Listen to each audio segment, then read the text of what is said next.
Yeah, you don't want to do that. John might get jealous. Hey, great Monday evening. It is a beautiful evening, wherever y'all are at, I'm sure. Let me say it again. The other day, I said it'd be great to have Commissioner Los Santos and ask him about what's going on, which we could do in a little bit, because we were talking about the homeless situation that I've been noticing here in San Francisco. It really is as bad as a lot of the news media. I don't care if it's the right or the left wing news media, but it really is that bad, man. And you experience it, you go like, damn. But we were talking about that. We were saying, hey, it's something that maybe we can start addressing to see where we're at in regards to in the city of Brownsville. And I mentioned to Sam, I think it was me and Sam in the morning. I said like, or we could have Commissioner John Cowan on, since he does he was on the housing authority and stuff. I mean, not for any other reason, but he is the best looking commissioner on. But no, it's the second best. Second best. No, let me say it. It's amazing as the situation. It's beautiful. The parks, the different stores, the shops, the opportunities to purchase different things. It's just amazing what really, really places a stain on this city. And I would dare say a big old chunk of California right now, because I think it's something that's prevalent throughout the state, is the homeless issue and the opportunity for a lot of these people to be out there doing drugs without anyone stopping them. As the have you heard of this? Have you been up here to California wise or San Francisco, Commissioner? It's been years since I've been there. It was probably going on 20 years, if not a little bit more. Damn, you're old. Hey,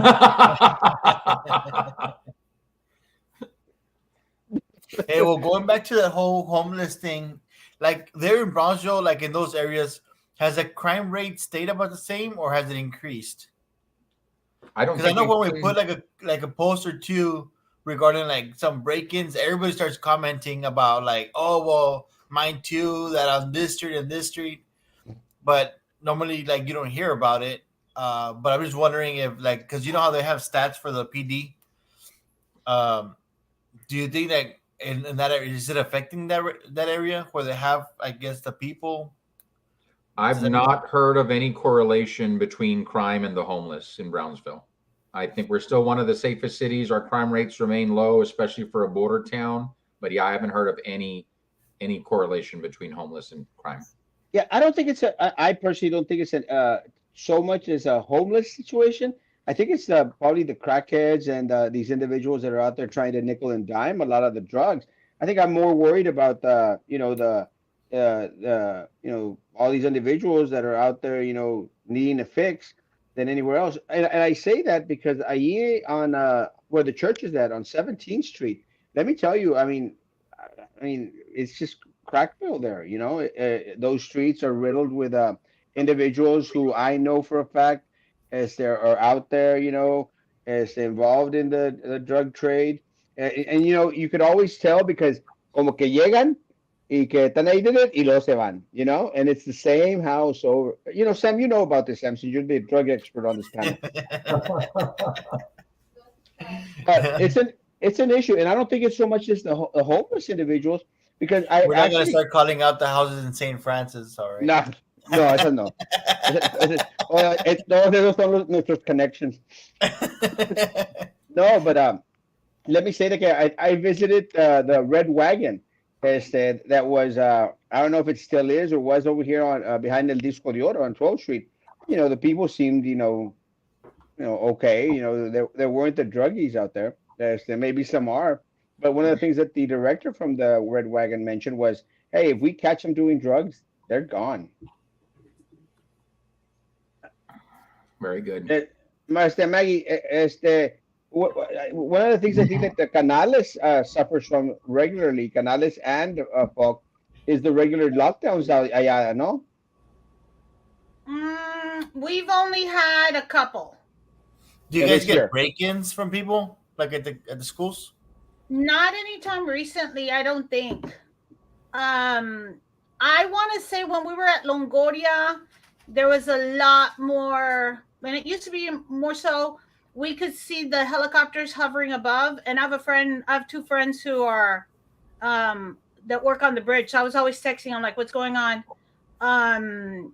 And I want to say at Longoria we had a few more lockdowns or soft lockdowns than we did at Canales. We did have one recently, but it was the. Are you talking about illegal aliens crossing over? Legal aliens, or I know one of the things that happened to Canales like last year was well, it was Falk in Canales where the guy entered the playground with a gun. Remember? That's what I was gonna say, but that happened at one of the. Falk at Falk. Yeah, it was one of the housing. It was right across the street from Oh, Falk. yeah. Is So that yeah, we were was on the a guy who lockdown. guys ended up getting shot at? Uh, I don't Yes, think didn't the cop rush It was like a in? domestic dispute, and it Yes, was like in the housing in front of yes, Falk. yes. Yeah, and well, I happen to have a radio in the library, so all I heard was the security guard yelling, "Lockdown, lockdown!" So then I get all like, "Ah, what's going on?" one of the things that I've always been concerned with is that I mean, I know that y'all as a city commission, y'all get the numbers from the police department commissioner, and you know, we get the reports, you know, maybe like a month or 8 weeks later.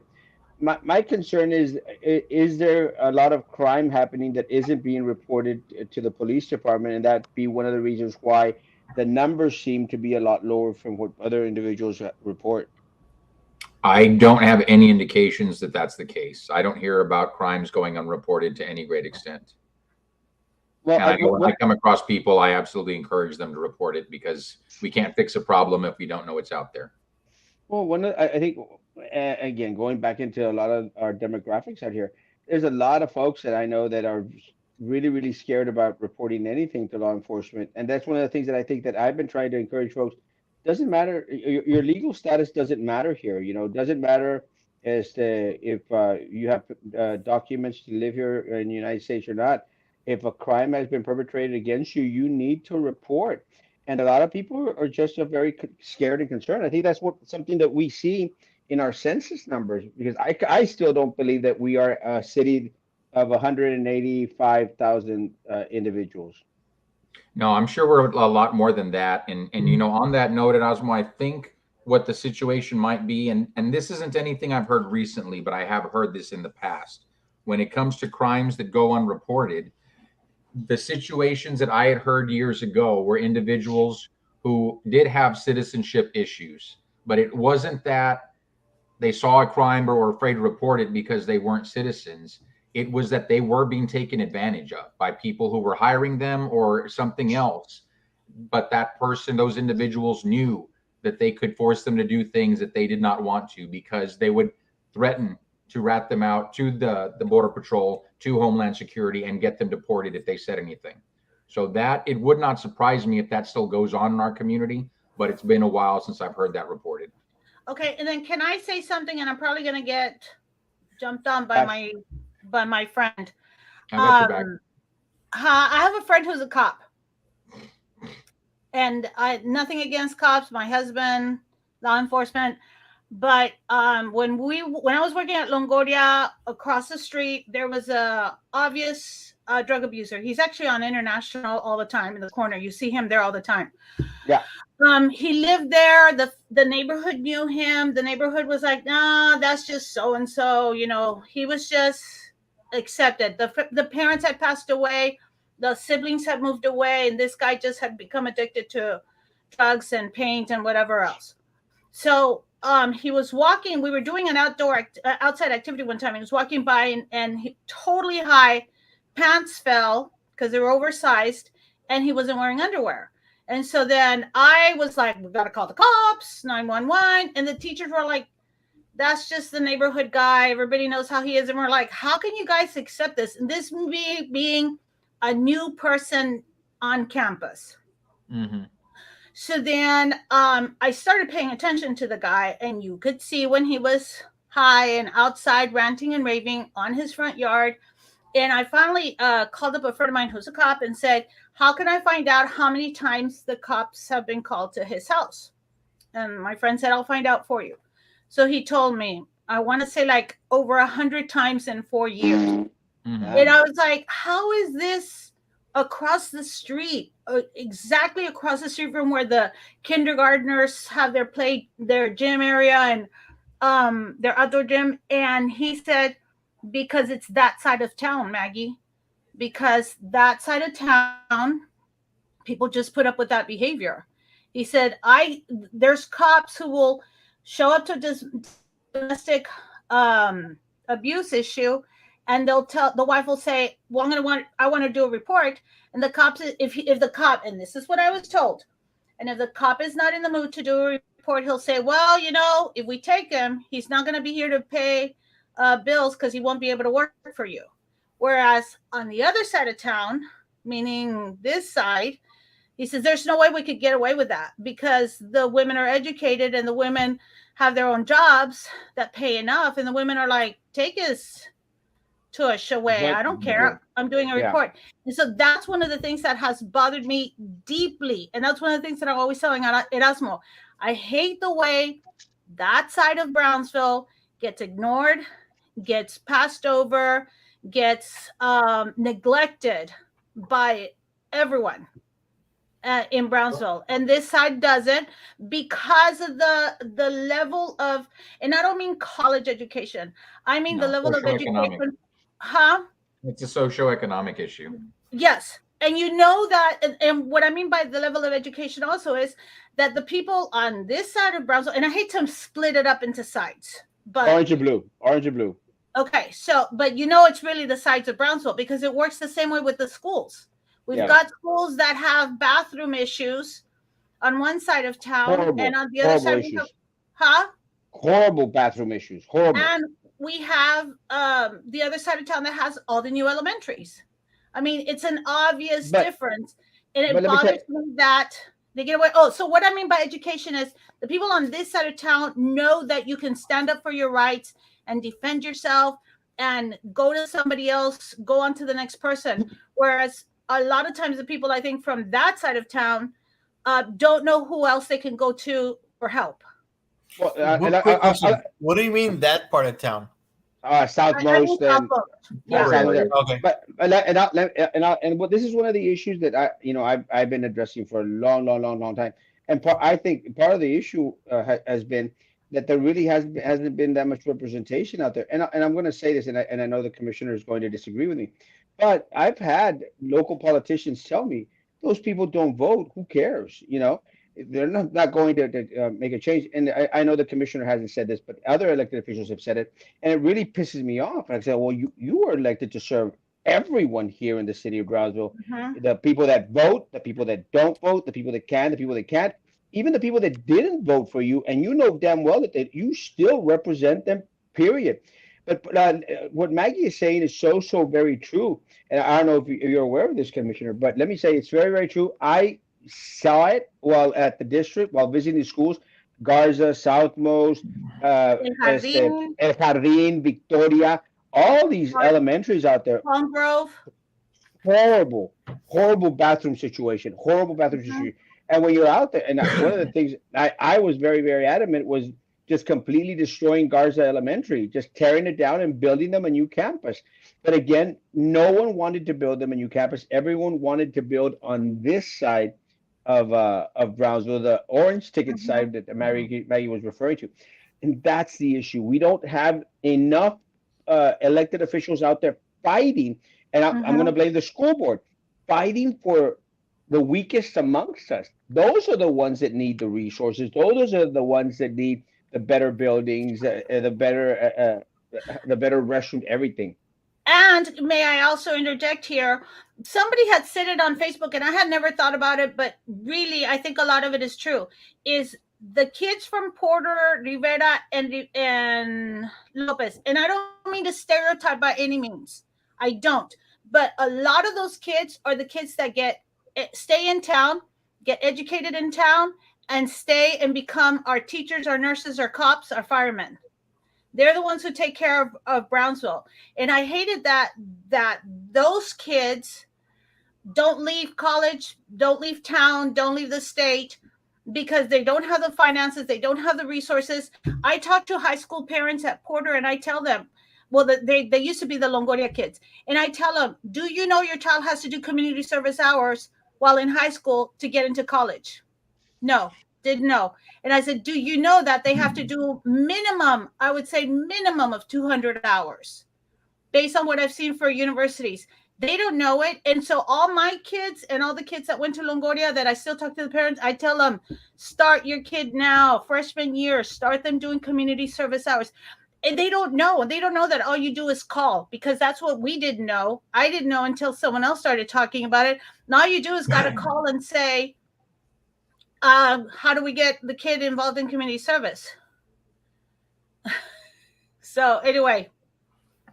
Well, I have you seen this, Commissioner? Because I mean, and look, and I know that the one of the desires for everyone out there, to help out everyone out there. And look, and Commissioner de los Santos, he's the commissioner for District 3, and his focus is on the orange ticket holders and the ones that Maggie's referring to, and that's what I'm referring to, the people on this side of Brownsville. But I'm sure that Mr. Santos has is concerned about everyone in Brownsville. So let me say a few things on this topic, because this is a great topic. And Snoopy, I will come back to answer your question.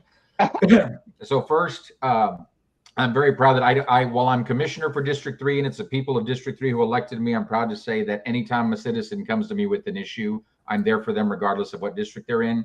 Just this past weekend, I was working with the Veterans United in Arms, and they were building a wheelchair ramp for a disabled Air Force veteran, and this was in District 1. And they approached me because they weren't sure if they needed a building permit. So I worked with the Planning and Redevelopment Department. The department did a great job. The veterans did a great job. My office sponsored the fees for the permit costs. That way the veterans wouldn't have to incur those costs. And that was a District 1 project. And I'm very, very proud of that. My dad still lives on Southmost. I grew up in District 1. So that's always going to be near and dear to my heart. And when we're talking about this, let's start with PD. Because we need to understand also, I don't think this is a case of PD is going to treat people differently because of where they live or because of how much they make. But we know we've got a very limited number of resources. Mm-hmm. We know we don't have enough police that we should have for a city of this size. No. We also know that there are cases where there is a domestic violence situation and something happens and that person deserves to be arrested and deserves to go to jail. And then suddenly the significant other's like, no, I don't want to press charges anymore. Mm-hmm. How much time should we dedicate to these cases that we're not taking care of another crime happening in our city when ultimately they're just going to drop the charges and let them get away with it? That's one of the concerns I would have. On the schools, it's kind of the same thing. And the perfect example of this is the last census. We're going through redistricting right now because of the census numbers. District 3, the ideal size for a district now based on the census numbers is 46,000 residents. My district has over 60,000. Nobody else is even at 50. And District 1 is down to 32. So, and I'm not trying to justify neglecting students on one side of town or the other, but I will say when you're thinking about, we've got, again, finite resources we need to build. Are we going to build in an area where things are shrinking and we're going to have fewer and fewer and fewer people using these services? Or are we going to invest them in an area that's growing where we're going to have more and more children who need these services? And I'm not saying what the right or wrong answer is. I'm just trying to lay out there the reality of the situation. I understand where you're coming from, but before you move on, can you, for those of us who don't know, where's District 1, where's District 2, where's District 3? And how many more districts? Who's got the ability to put something on the screen? Is that you, Sam, Erasmo? Sam. Okay. I think. Let me send you guys the link. That way we can share it with the folks while we're talking about it. And just a quick overview, Maggie. Southmost District 1, Land O'Lakes District 2, Sunrise Mall District 3, Downtown Brownsville West Side District 4. That's just that. Okay, that's what I was kind of wondering. Yeah. That's the overall. It's a little bit all over the place, but yeah, that's more or less of an idea of where it's at. Okay. The one that really screwed is District 3. No, because it's like going everywhere. It is going everywhere. So Sam, I sent that I sent that to your messenger, Sam, and I sent that to Erasmo's phone also. I'm not sure if there's a better way to send it to you guys. But You now let let know. me tell you, this has always gone on because I became a librarian in 1998. So librarian. I'm not from Liberia in 1998. So a super long time ago. But when I was there, Hudson, I think, was the brand new school. And I feel like, I was gonna say I feel like Erasmo should be on the bottom right now. There we And go. we were looking at how to show announcements from the office to the whole campus. So it's a media retrieval system. I was told that we could not get a new media retrieval system when they had just bought one for Hudson. So I'm like, wait a minute, why does that school get one and we don't? So this is a long time. This is not just recent, but it's a long time. And that's always bothered me that the other campuses are always behind. Unless you have a very active principal, like my principal is amazingly proactive, where she is trying to get the funds and we're always trying to get our kids to be future ready, on top of everything else technology wise, so that we are up to par with, there's no excuse. So but it's bothered me that, I'm telling you, since 1998 I saw the disparaging differences between the older campuses and the new campuses. Go on, sorry. That's okay. No, let me say, I understand that what the Commissioner Santos says in regards to, this part of Brownsville is out there growing. But let me say, despite the fact, and I think this is part where this is where we do the numbers game, Commissioner, because a lot of the times District 1 may have 30,000 individuals out there, to the demographics that we have. But I'm going to dare say, Commissioner, that our demographics are screwed up, and I'll tell you why. Because a lot of the students that go to these schools here, which Maggie mentioned, which is Lopez, Porter, even Rivera, a lot of these students that go to Falk, Canales, they're coming over from Matamoros, and most of these kids actually come over here during like the weekdays and go back on the weekends. So what's happening is the school district might have these numbers, the city might not, in regards to the individuals that reside there because of the census or because of the elections, how many people registered voters there are. But let's take into account there's a lot more individuals who have residency who can't vote, a lot more people, and we know this. There's a lot more people without the proper documentation that reside in the District 1 area that kind of, a lot of them can't afford to, unfortunately, to reside up here in the District 3 and even some in the District 4 area anymore. So I think that this is where the numbers get kind of screwed up. But the district should know that most of the students are over here. And I'll make mention of this. Rivera is a 6, category 6. What is it? 6, 6 school.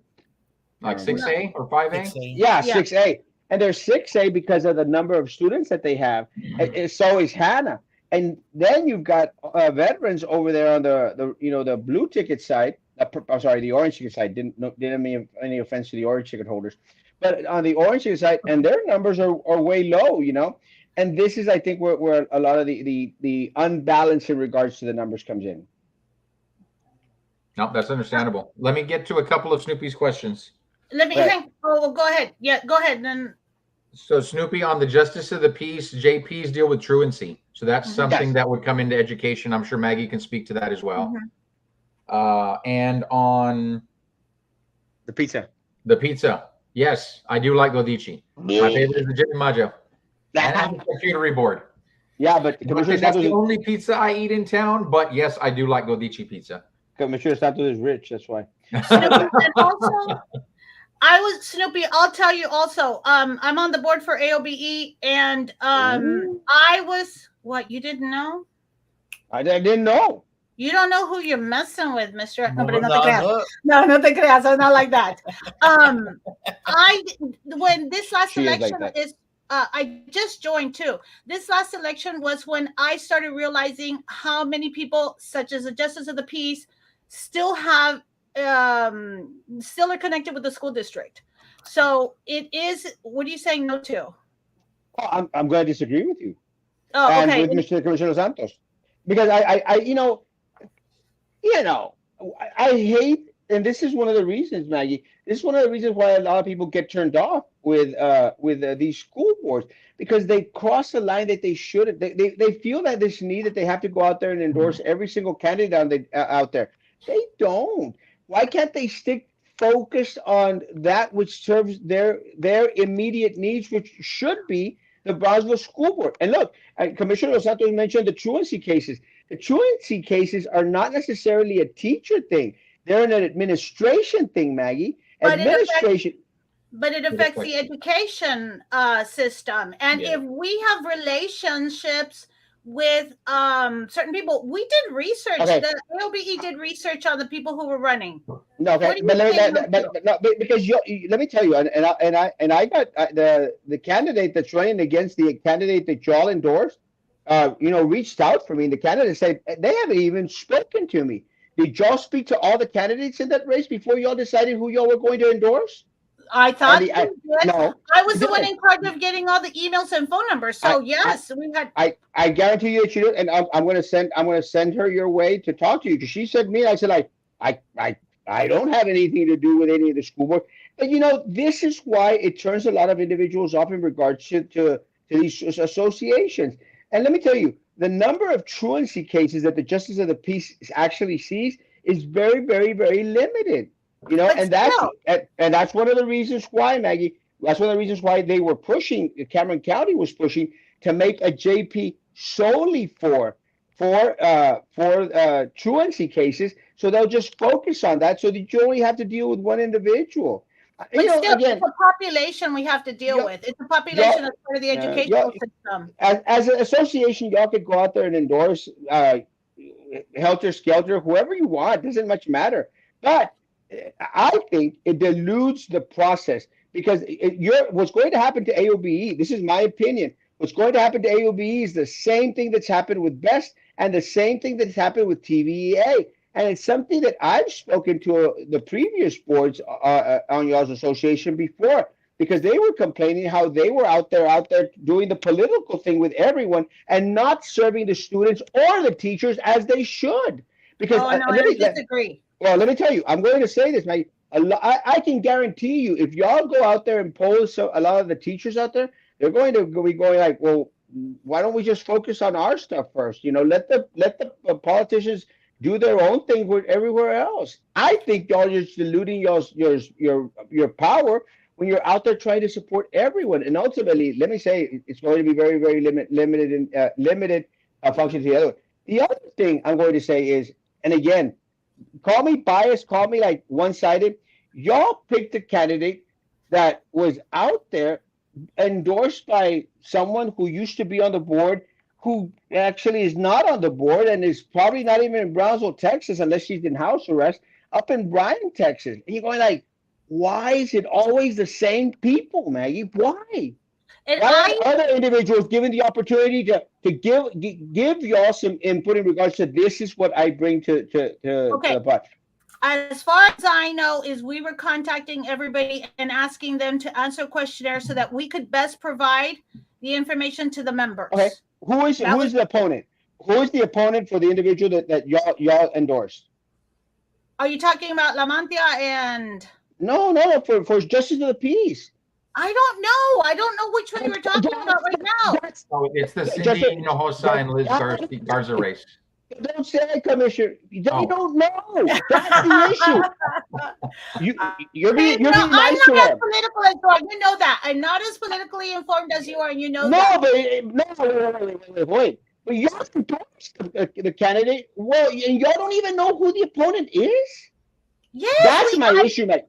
Off the top of my head, I cannot come up with every single opponent. We even had Ms. Garza there in the morning a couple of days ago. Huh? She was on here, Maggie. Who? She spoke. Ms. Garza.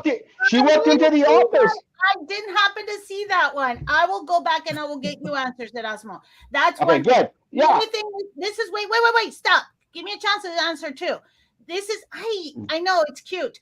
This is the other thing where we disagree on. is you also say that Brownsville should not be doing bike trails. Put that shirt down. I'm talking. I love it. You also say that Brownsville should not be doing bike trails and walking trails until they take care of everything else. I disagree No, with you. I didn't say that. Wait, let me talk. Okay.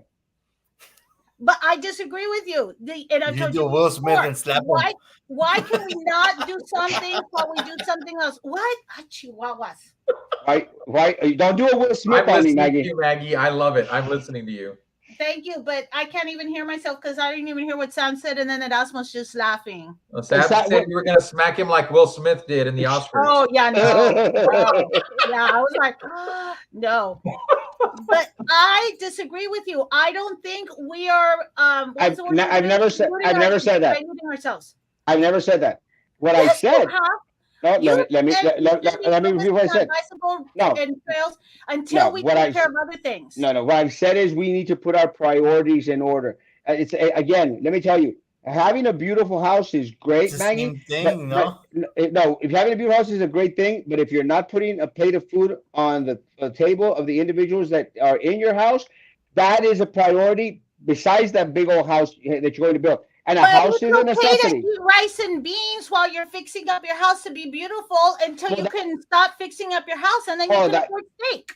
Well, I mean, I'm sure that a lot of the people that can only afford rice and beans probably won't agree with you either, because they're probably more concerned. You had this discussion about rice and beans being the best thing that Mexicans could eat. For me, but then I can say steak and lobster. I can afford to eat steak and lobster. For me, rice and beans is amazing. Unfortunately, for a lot of people in the city of Brownsville, the ones that live over there in the South Coast area that y'all cater to, those individuals, they're more concerned about economic development. They're more concerned about where am I going to get money to pay my next utility bill, which is outrageous because we still don't have a damn audit. And the city of Brownsville commissioner, it's coming in May. I keep on telling him that mid-May. And Sam keeps on saying that. I said, Sam, I'm not going to hold my breath. I told him it's been promised before. Roy Los Santos and Mr. Cohen can come to the show. And I spoke to John today, and I specifically asked that question. He says all indications are that it is on track to be here in mid-May. Well, I want you to bring Mr. Cowan here. I will invite him. Okay, let me just say one more thing. I disagree with you because I think the moms that are feeding their kids papas con huevo and rice and beans are just as wanting to have a walking trail to walk in and exercise in as the nicer part of town has. Absolutely. You see the parents out there. You see the Maggie. You see the people ready to cycle. Yes, you see the people ready. No, go walk, go to Falk. Go to the corner of Falk and see how many moms you see out there walking around in circles around Falk. Wouldn't they like to have a nice, pretty trail to go walk on? And go southmost. How many people do you not see bicycling on the edge of the street because they don't have such a nice bicycle area as Alton Gore does? It's the same thing. Just because you're giving a kid a free Christmas gift doesn't mean you give them a dollar store doll instead of a nice $20 Barbie. My gifts go to Mexico. My gifts go to Mexico. They don't go to the southmost area. Oh, on Snoopy, on the Squishmallow, I got Maggie 2 new Squishmallows. I sent her a picture of them the other day. I need to get them to her. You haven't got me diddly squat Erasmo, and I'm still waiting for you to get me 3. Let me tell you right now. Let me tell you right now, my glitter is coming off my damn jacket, and I'm pissed. Your dinner is coming. Oh, your glitter. I heard my dinner. My glitter is coming off my jacket, and I'm was that for later on tonight or what? The glitter? and you say that when Abraham walks into the room. And Snoopy, I want to defend Maggie and AOBE when we're talking about endorsements, and I know Erasmo feels you should stick to your area of expertise and not get into other fields. No, I agree with Maggie on this one. And one of the reasons I agree is that because, especially when you're an educator, it takes a village. Mm-hmm. It's not just what happens in the classroom. It's what happens at home. On the streets. It's what happens in the community. And so, yes, you need the entire village to be people that are going to work in the right direction for the right things. And like here, that's the perfect example that Maggie doesn't know every candidate in every race. But if AOBE issues an endorsement, Maggie trusts AOBE. Mhm. And she's more But she's likely not- to consider that now versus if anybody else is endorsing that she doesn't know, and she'll say, well, She's the one AOB contacting not them, in no? JP, so I don't know who to She's- vote for in that race, but she she's- trusts she- AOB. But she's on the board, Commissioner. I still cannot remember all the names That and doesn't all mean she's on the the. endorsement committee.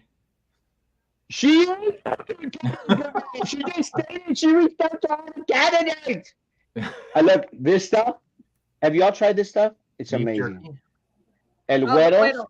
He doesn't This look is that- Güero, he looks Colorado. No, you know, redneck.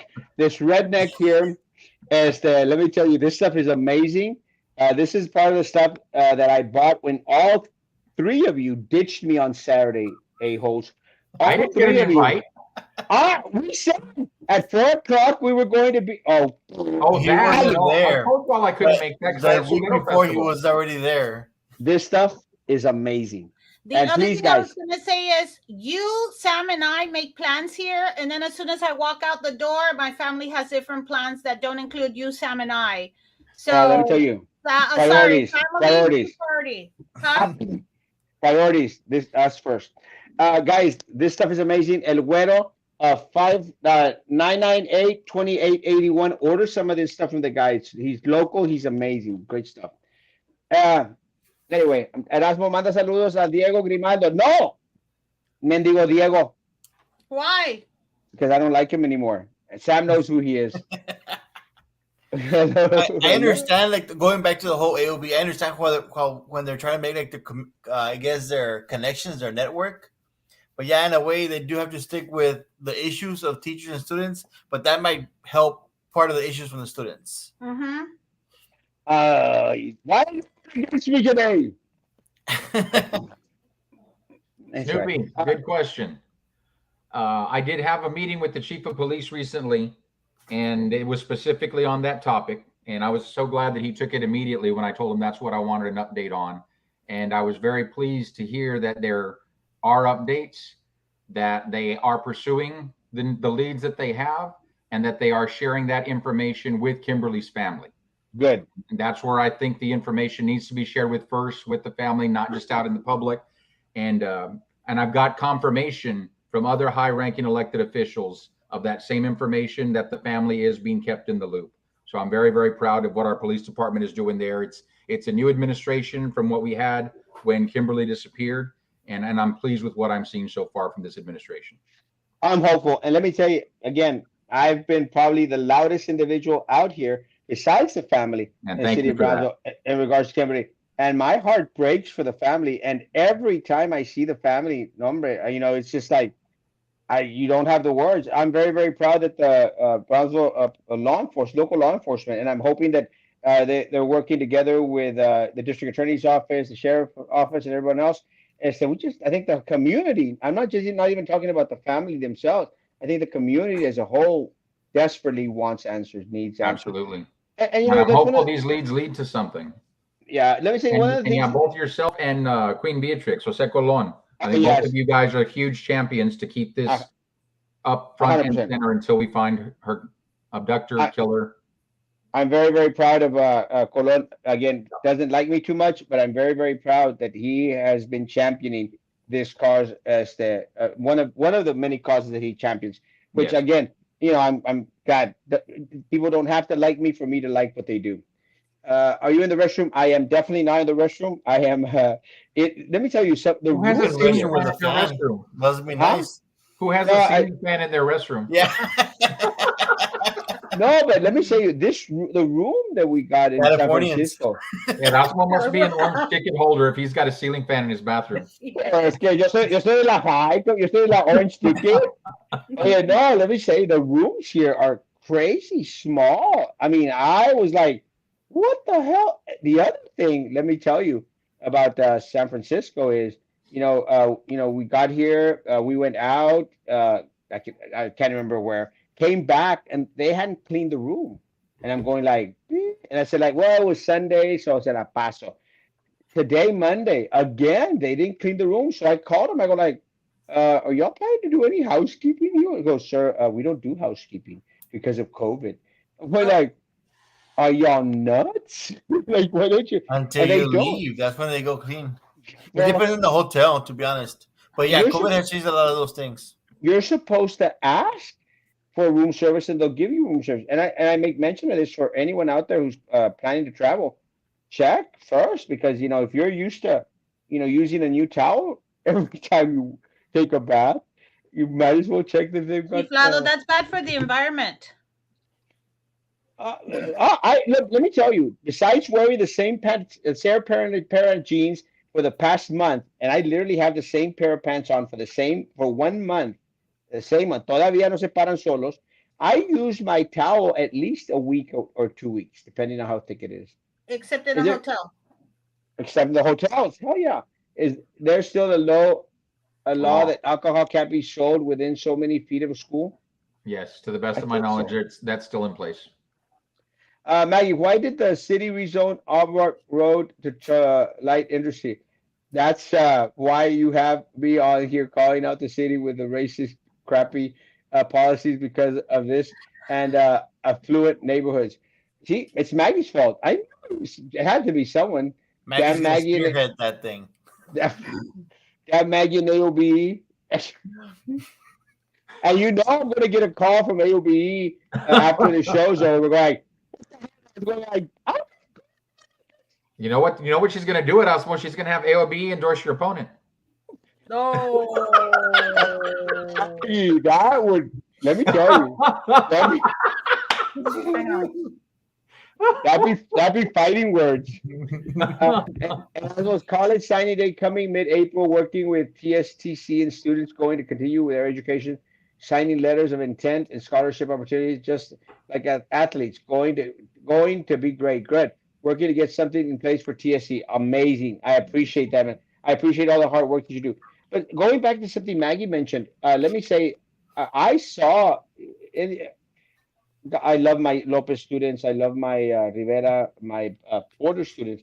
But Maggie, one of the things that I would see is during graduation, the number of students who had enlisted into the military, which is a great and honorable thing. And thank you all, everyone out there who's enlisted and serving in our forces.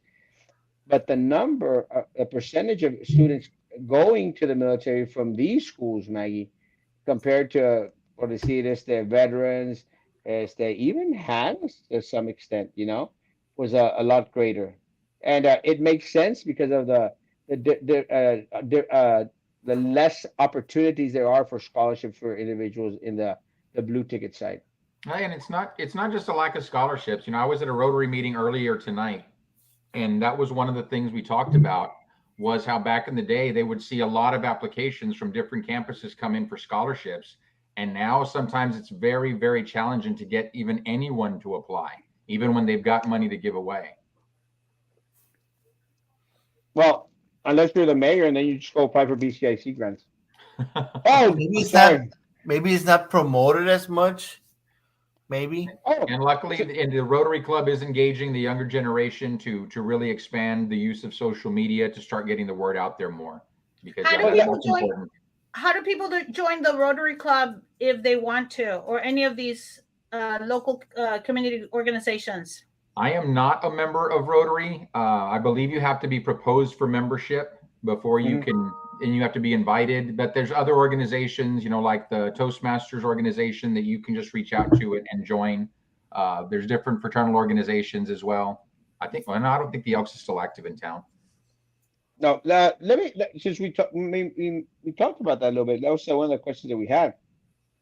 We had 3 different events this weekend, which were amazing, great events.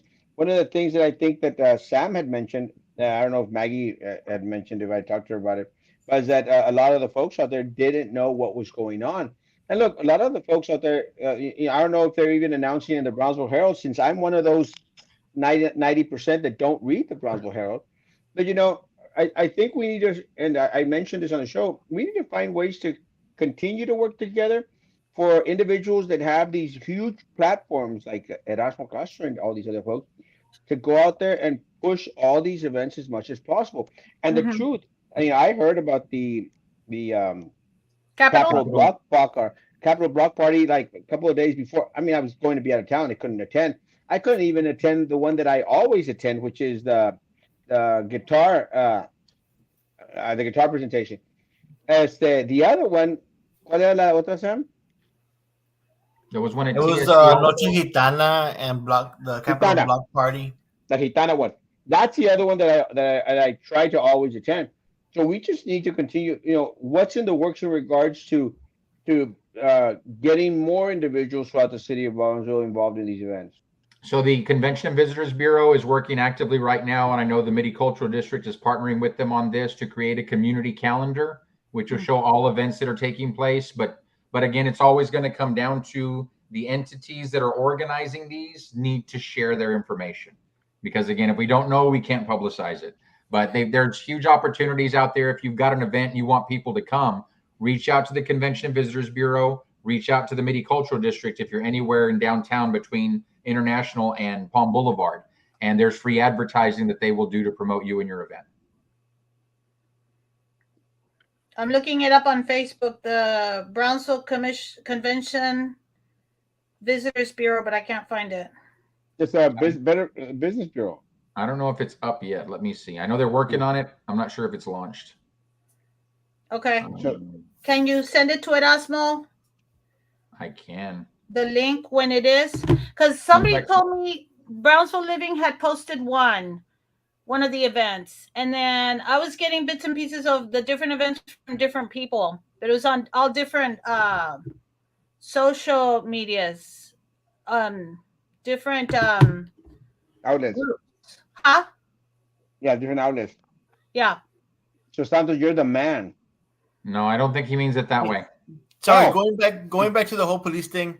How are they doing with the whole numbers? As far as like, I know that they were short on cops and I guess on the resources. The reason I'm asking is because I guess they're gonna bring up the whole county arena back in May, and if they have events and it's gonna be in the north part of Brownsville, how are they gonna be able to spread out those resources? Well, there's two ways to think about that. I mean, first, as far as what are we doing with the limited resources we have right now, I can tell you this administration is very data driven. So they're looking at both the times of day and also the areas of town where the needs are the greatest and ensuring we staff appropriately based on that. That will be something. Now, with an arena, you'll also have options like with any other event in town where they have an obligation to provide a minimum level of security on their own. And then PD responds if there's an event that warrants PD coming out. Salmo needs more rebuilding than downtown. I agree. Going back into the resources, one of the things that I think that the Brownsville police officers had brought to our attention, and scratch it away, Commissioner. Thank you. One of the things that they had brought up to our attention, Commissioner Santos, and you and I were there at that forum that they had. No, they had a forum. There was a forum that they had that they didn't want anybody to record, which I don't know why, but anyway. But one of the things that they were concerned with is the lack of resources for training. Damn potato chips, and the lack of manpower out there, lack of cops that are actually patrolling the city. Have we gotten better? Is there a plan in set so that they'll have the resources that they need and also the personnel that they need? Is it based on the population of the town and how many should we have and how many do we have? Yes, there's a formula out there for how many officers you should have based on your population. I can't tell you what the numbers are right now with regard to what we have and what we should have. I'll have to get those and come back to you guys with that. But as far as, is there a plan? Yes. Not a plan specifically just for PD, but a plan overall for addressing the needs of the city. That's something that I think too many administrations, it was very easy for them to do things like, no, we're going to cut taxes. No, we're going to keep things low. No, we're not going to worry about this. And we're going to keep making promises over here that we can't afford to pay for. And for years, we've been playing catch up. And I think we're at a big crossroads now, but we are absolutely headed in the right direction. And that's why we heard the city manager say we've got a surplus right now compared to what we normally do, because we're finally starting to budget the right way and plan the right way for everything from capital improvements to fleet to also doing a compensation study now and ensuring we're compensating our employees the right way. So I don't know how close we are to getting to where we need to be, but absolutely the city is working in the right direction to make sure those needs are being met to the greatest extent that we can. Well, what do you mean by the greatest extent that we can? Again, it's going to be about the resources. Budget. It could, yeah, it's going to be about the budget, because it could be that we can fix the PD problem and we can fix the street problem if we had an extra $100 million, and all we have to do is raise taxes by $1,000 a citizen. And if our citizens can't afford that or aren't willing to do that, then we cannot fix all those problems. So again, it's what do we have?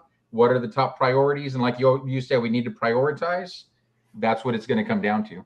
But okay, I appreciate you mentioned that. But then, wouldn't it have been smart then to encourage a lot of the current resources that we had, like, I don't know, going to the hike and bike trails maybe, and maybe the 20-30 million dollars that have been poured by Elon Musk in this area? I mean, couldn't some of those resources gone to provide the needs? Doesn't Elon Musk's money come with stipulations that Caveats. Elon Musk makes? And Yeah, but all I of don't- it, even the majority of the money that's gone to the trails, a lot of that is grant money that's come in from the federal government. It wasn't money that here's $1 million, you can do what you want with it. There were Yeah. certain things that had to be done within a grant. I understand the grant money, but it's not the only amount of funds that were poured into it, because I understand a lot of the MPOs, the Tiger grant, a lot of the grants that were specific. What I'm concerned is with the other part that comes from our coffers, the city of Brownsville, because it doesn't cover a whole. And it was with with the Tiger grant, you're supposed to build 5 million and we're going to give you 5 million. And it was, or 10 million, something like that. But my concern is, because it's been an issue that has been going on for a long, long time. And it's what I told the police officers then. 4 years ago, y'all were still concerned with the same issues, the same ones with the insurance, same ones with the personnel, with the hours and everything else. And it seems nothing has gotten any better for you because you're still asking the same damn questions, which, again, I'm not even going to go out there, because then they continue to endorse the same candidates over and over again. So we get nothing that's going to change. But couldn't a lot of those resources gone into the extra ones, gone into, manning up our police officers, because that should be a priority. One of the other things that I've been concerned with for years was the lack of ambulances that we had in the city of Brownsville. I mean, there was one point where we had 6 ambulances for all the city of Brownsville. 6. I think we're up to 8 now or something, or 7 or 8. I can't, but it's still under the amount that it should be. This is what I mean, Maggie. Y'all. This is what I mean in regards to prioritizing a lot of the stuff out there to the greater need of those as a whole. Because again, I use the hike and bike trails to scooter on it. I know I shouldn't, but I still do. I like that they're out there. But again, I want my dad, if he has a heart attack, to have an ambulance in less than 20 minutes there at the house instead of 2 hours, which has been the case in some cases. That's what I mean by prioritizing. You telling me the response time on a heart attack is 2 hours? Yes, it has been. And I mentioned this is That even was during before COVID too, though, wasn't it? To this be is fair, this is before COVID, and then Okay. it increased because some individuals, like you remember, I think you were on. Some individuals were stating that the people were being left outside the Oh, that was a parking lot. 5-6 hour wait outside the hospital, but that was also, I thought, because of COVID and because of lack of people that were working, everything else. Exactamente. But even before But to be fair, that, the responsible time, and again, I'm not, I don't want to bring in previous administration's issues. That's why they started to have the issue in regards to, should we start privatizing? Should we start bringing in private ambulances? And I know that you've been approached with this, Commissioner. Like, Yes. should we go out and get these ambulances that are going to come in here and help? And part of the problem, and again, call me wrong, but I think part of the problem was the fire union, the fire department union, because they're going, no, this is our little niche. This is what gives us jobs. And if you bring a private company, it means less jobs and less work for us. When ultimately, I care about the firefighters' jobs and everything. I sure as hell want my dad to get an ambulance at his house in less than 20 minutes. Yeah, bottom line, when it comes to public health with regard to emergency services, it has to be about delivering the services first and foremost. And if that means public and private solutions, so that we're meeting the service levels we should be, that is Bring 'em what on. we do. Good. So Santos, between Wait, Morrison hang and on, Alton, real quick. Go back. I wanted to address Mr. Tucker, and I am on your side as far as you have issues with the street you live on, and you want answers, blah, blah, blah. But to be fair, again, I think you're the one who started with the snarky remarks. So that's that. I'm just saying, based on the show we had in the past, there were a couple of comments that I thought were inappropriate. That you don't want us to be snarky, but then again, don't come at the comments in a snarky way. That's it. Maggie's becoming Erasmo. This is my last night tonight. Bye. Isn't that crazy? Ya te peleaste conmigo, ya no voy a volver a salir. Go. So let's talk those between Morrison and Alton Glore, where the old train tracks are. What is currently being done there? I see tractors and other things. I know it's a proposed tollway from the map proposed. Any information would be great. The information I have is that this is going to be part of the West Rail Trail. And as I understand it, from around the Amigoland area all the way to Ruben Torres, I believe, it's going to be exclusively a trail. And then from there, going to Morrison to Alton Glore. And I could be a little bit off on where it starts and where it ends. It's going to be a road and a trail. As far as a tollway, I think that's something that was part of the proposal once upon a time. But I believe the legislature, the governor, have nixed more toll roads in the state of Texas. And that's why 550 has never been finished from I-69 to the Port of Brownsville, because they're not allowed to build anything new that's going to be charging a toll. So I think it's just going to be an open road, and there are lots of developments that'll come up because of that. The one he's talking about between Morrison and Alton Glore, it's the one behind Walmart, right? On Yes. Alton Glore? Yep. Yeah. Okay. Yeah, you had me at 69, but that's. Erasmo, and everybody, and hi, Erasmo, and everybody, Brownsville friends, please vote for Sarah Stapleton Barrera. Her political video is out. Please check it out. Thank you, Claudia. I love you. Say hi to Mike for me, Miguel. So do you like the Dici's role? He said yes. Yes, I do. I gotta tell you, I think you've heard my spiel on it. I don't want an $18 small pizza. See, and when you were talking about I'm rich, I can afford it. Trust me, there are times I order for Pizza Hut. And when I'm done ordering, I spend more than I do at Dodici. I quiz you. Yeah. What the hell are you ordering, man? Dodici doesn't have cheese sticks. What can I say? Damn, it must be nice getting those big old fat checks from the city commission. No, I don't know. It's AT&T that keeps me fed. How much are the paychecks from the city commission? $10 a meeting. $10. That's $10. what I thought. Okay. Because I didn't want people watching the show who don't know, like me, think, well, how much is he making? Yeah, the only thing you get is $10 a meeting and a car allowance. Con puro Tesla ustedes? Didn't Judge Oscar Tulos get into trouble when he was JP for trying to be strict with truancy? I think he's the one that made the parents spank the child, and then he got in trouble because of that. Is that do you remember that one? I remember something like that. Yeah, it wasn't because he was being strict on truancy. It's because of the form of punishment he tried to impose. Oh, I think and I know that Kowalski, I think she was like on her platform. I think she was trying to bring back the Scared Straight type of program. Yeah. And I think a lot of what her focus is around vaping and how big of an epidemic it is among school kids. It is, but I remember that case. It was kind of a trippy case. I think, and Joe, you could probably correct me on this. I think he wanted to spank the students, something like that. You know, he was like one of these old principals of mine. All of them wanted to darme con la tabla. Well, he kind of helped back in the days.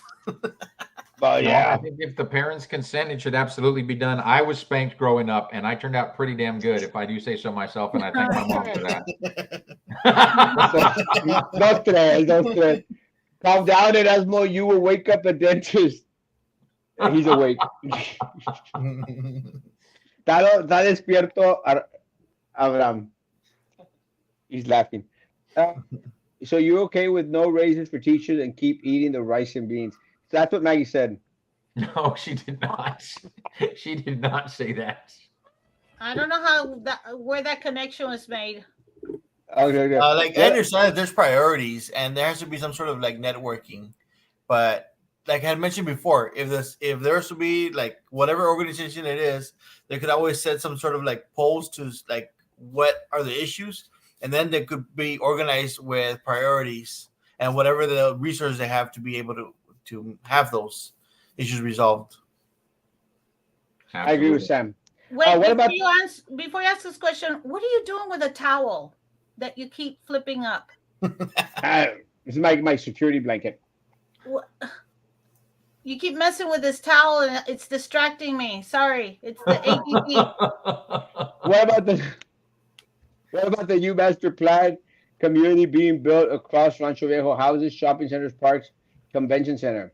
So this is Madeira that you're talking about. And yeah, master plan community, all of those things, including hotels. As far as the convention center, I think you're referring to the arena. That is not part of Madeira per se. As far as the developer goes, that's something the county is pushing, and that'll be on the ballot in May. I believe it's May 7th. And that would be District what? That'll be in District 3. That's my district. Okay. The master plan community. But yeah, so that's the arena that's supposed to be funded by hotel occupancy tax monies. And these are the same dollars that funded the amphitheater at Isla Blanca on South Padre Island. And I know they just opened something new in the Laguna Vista area. So and those are built. Dollars are free to be spent in another area, but it has to be done with voter approval. So is this master plan community, and I remember reading an article about this like 20 years ago, because it was before we moved into the house we're in right now. We've been here a good 15 years. And so I remember sitting on the doorstep of my other house in San Benito reading this, and it was talking about the new up and coming communities, and that was already had been happening in the past, where it was a community within a community. So you really didn't have to leave your community. And what I've always made a connection to is the woodlands. Once you go into the woodlands, I don't know if any of you have been into the woodlands in Houston, north of Houston. Once you go into the woodlands, the malls are in there, the schools are in there, the whole community, and there's like cheaper house, more expensive, and by cheaper I mean 250,000 and up years ago. Middle, and then like millions of dollars house, condos, apartments. So is that what Madeira is planning to be? To have everything you really need to do to stay there outside of like going to work and going to school? That's not my understanding, because I've not heard any plans for a lot of retail as far as grocery and things of that nature. I'm sure there'll be some to some extent, but I think that'll spring up around it. I haven't seen that that's part of the plan per se. Okay, because it's a planned community is what I was wondering. Yeah. But the Gucci HEB is close by, and also the Walmart in Alton Glory is going to be. No, we still need another HEB in town. But well, yeah, but we need one over here by Rivera. By Rivera. Yeah, but the HEB is like nowhere near that place. Nowhere. Which one? The HEB on Paredes, like there's nothing nearby there. Except for like the Walmart on Alton Glory would be your closest grocery store. Yeah, because they're over here. Like, Los yeah. And even at that Walmart is going to be too small. Because I know over here, Los Fresnos, they've been asking for like an HEB, but they said no because then it's gonna like knock down the business for Walmart, and it will make it go out of business. Los Fresnos are rancho. I know. But that's what the mayor said. They won't bring an HEB because they'll knock down the business for Walmart and put it out of business. Yet they are able to put a Whataburger right in front of Stars, which will make it probably go out of business. Good point. Hey, so who would Damian go talk to in reference to sections of the bike trail that is Commissioner Golonsky? Commissioner Golonsky is commissioner for that district, but you can send that to me as well. I'm happy to look into that. Well, they can just call the 959 546 help. Yeah, call 546 help to report it, get the work order number, and send that into us here on the show. I agree with Royal. ¿Qué rollo con el pollo, güey? ¿A dónde está el dentista? Presenta el dentista. Está acostado. Now, back up to Royal for a second. Are we talking about AOBE sticking with just the issue? I think so, yes. Yeah, and Erasmo went right through it because he agrees with them. And no, I have to say I disagree with that, because the only way we're going to fix the problems the teachers are having is at the legislature. which means we can't just look at local education issues. We have to get into the politics everywhere from county to the folks that are going to lobby for us locally, even at the state level, because Yes, it's about funding and about policy. And Erasmo will disagree with you on that because he always says we should focus on the local, but that's what AOBE did too. We looked at the state and the national. We looked at the state ones because we have to keep in mind who is going to, like you said, nobody represents Brownsville. Erasmo, And you said the it thing that a yourself. lot of people don't understand is the legislature is hitting us twofold. One, they're passing the regulations and the laws, and TEA is part of it, sending policy down. But two, they're also limiting the abilities of school districts to be able to tax to generate the funding that they need to make ends meet. So absolutely a big issue when it comes to teachers of who we're putting in office in Austin. Sorry, we didn't mean to. I'm going to disagree. You could just be like, well, I guess just getting well-rounded and having a good network with other people. No, It's like you, Erasmo. Look, it's like you, Erasmo. You could just preach. And you would be an awesome preacher if you just preached. I am the greatest. I am the greatest. I am the greatest. And but you also worry about the community. And you also worried about the specific group of kids in Matamoros. That's linked. That's linked. And you also worry about small businesses. Because the more small business, the more heights I get. The more the city grows, the more money I make. But let me say something. You're not that selfish. You're not that selfish. I know. I'm just teasing with you. But let me say this: is that I had this issue with I walked into the Republican convention. Me and Abraham, so we went in there on Saturday. Oh, you went too? I thought you didn't go. But anyway, so we went into the Republican convention, and right at the door, a friend meets me. He goes, "Hey, that's what you doing?" I said, "Hey, man, I'm doing good. I just came, to say hi and do what I." COVID. Is he the one that speaks into the microphone? Bless you. No. He was out there. He was actually doing some whatever. No, he said hi. But he goes, Erasmo, guess what? This is what he tells me, Maggie. This is really tripping me out. Guess what? I spent the morning defending you. And I'm going like, defending me? Let me tell you, you wasted your morning. And he's probably watching I Love You, bro. And I thank you so much for defending me. He goes, es que aquí, there was someone saying that, that you probably weren't even an ordained minister. I said, bro, I have a degree in theology. I mean, I'm not just an ordained minister.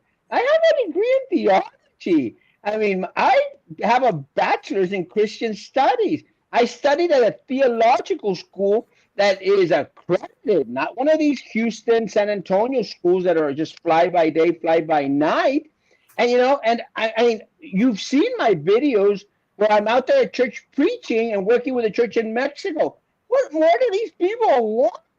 But I said, this is part of the problem. This is why, and again, they're probably going to send me messages tomorrow like, why are you bad-mouthing the Republican Party? I'm not. I'm bad-mouthing the stupids in there that can't work together for anything and then expect to accomplish much.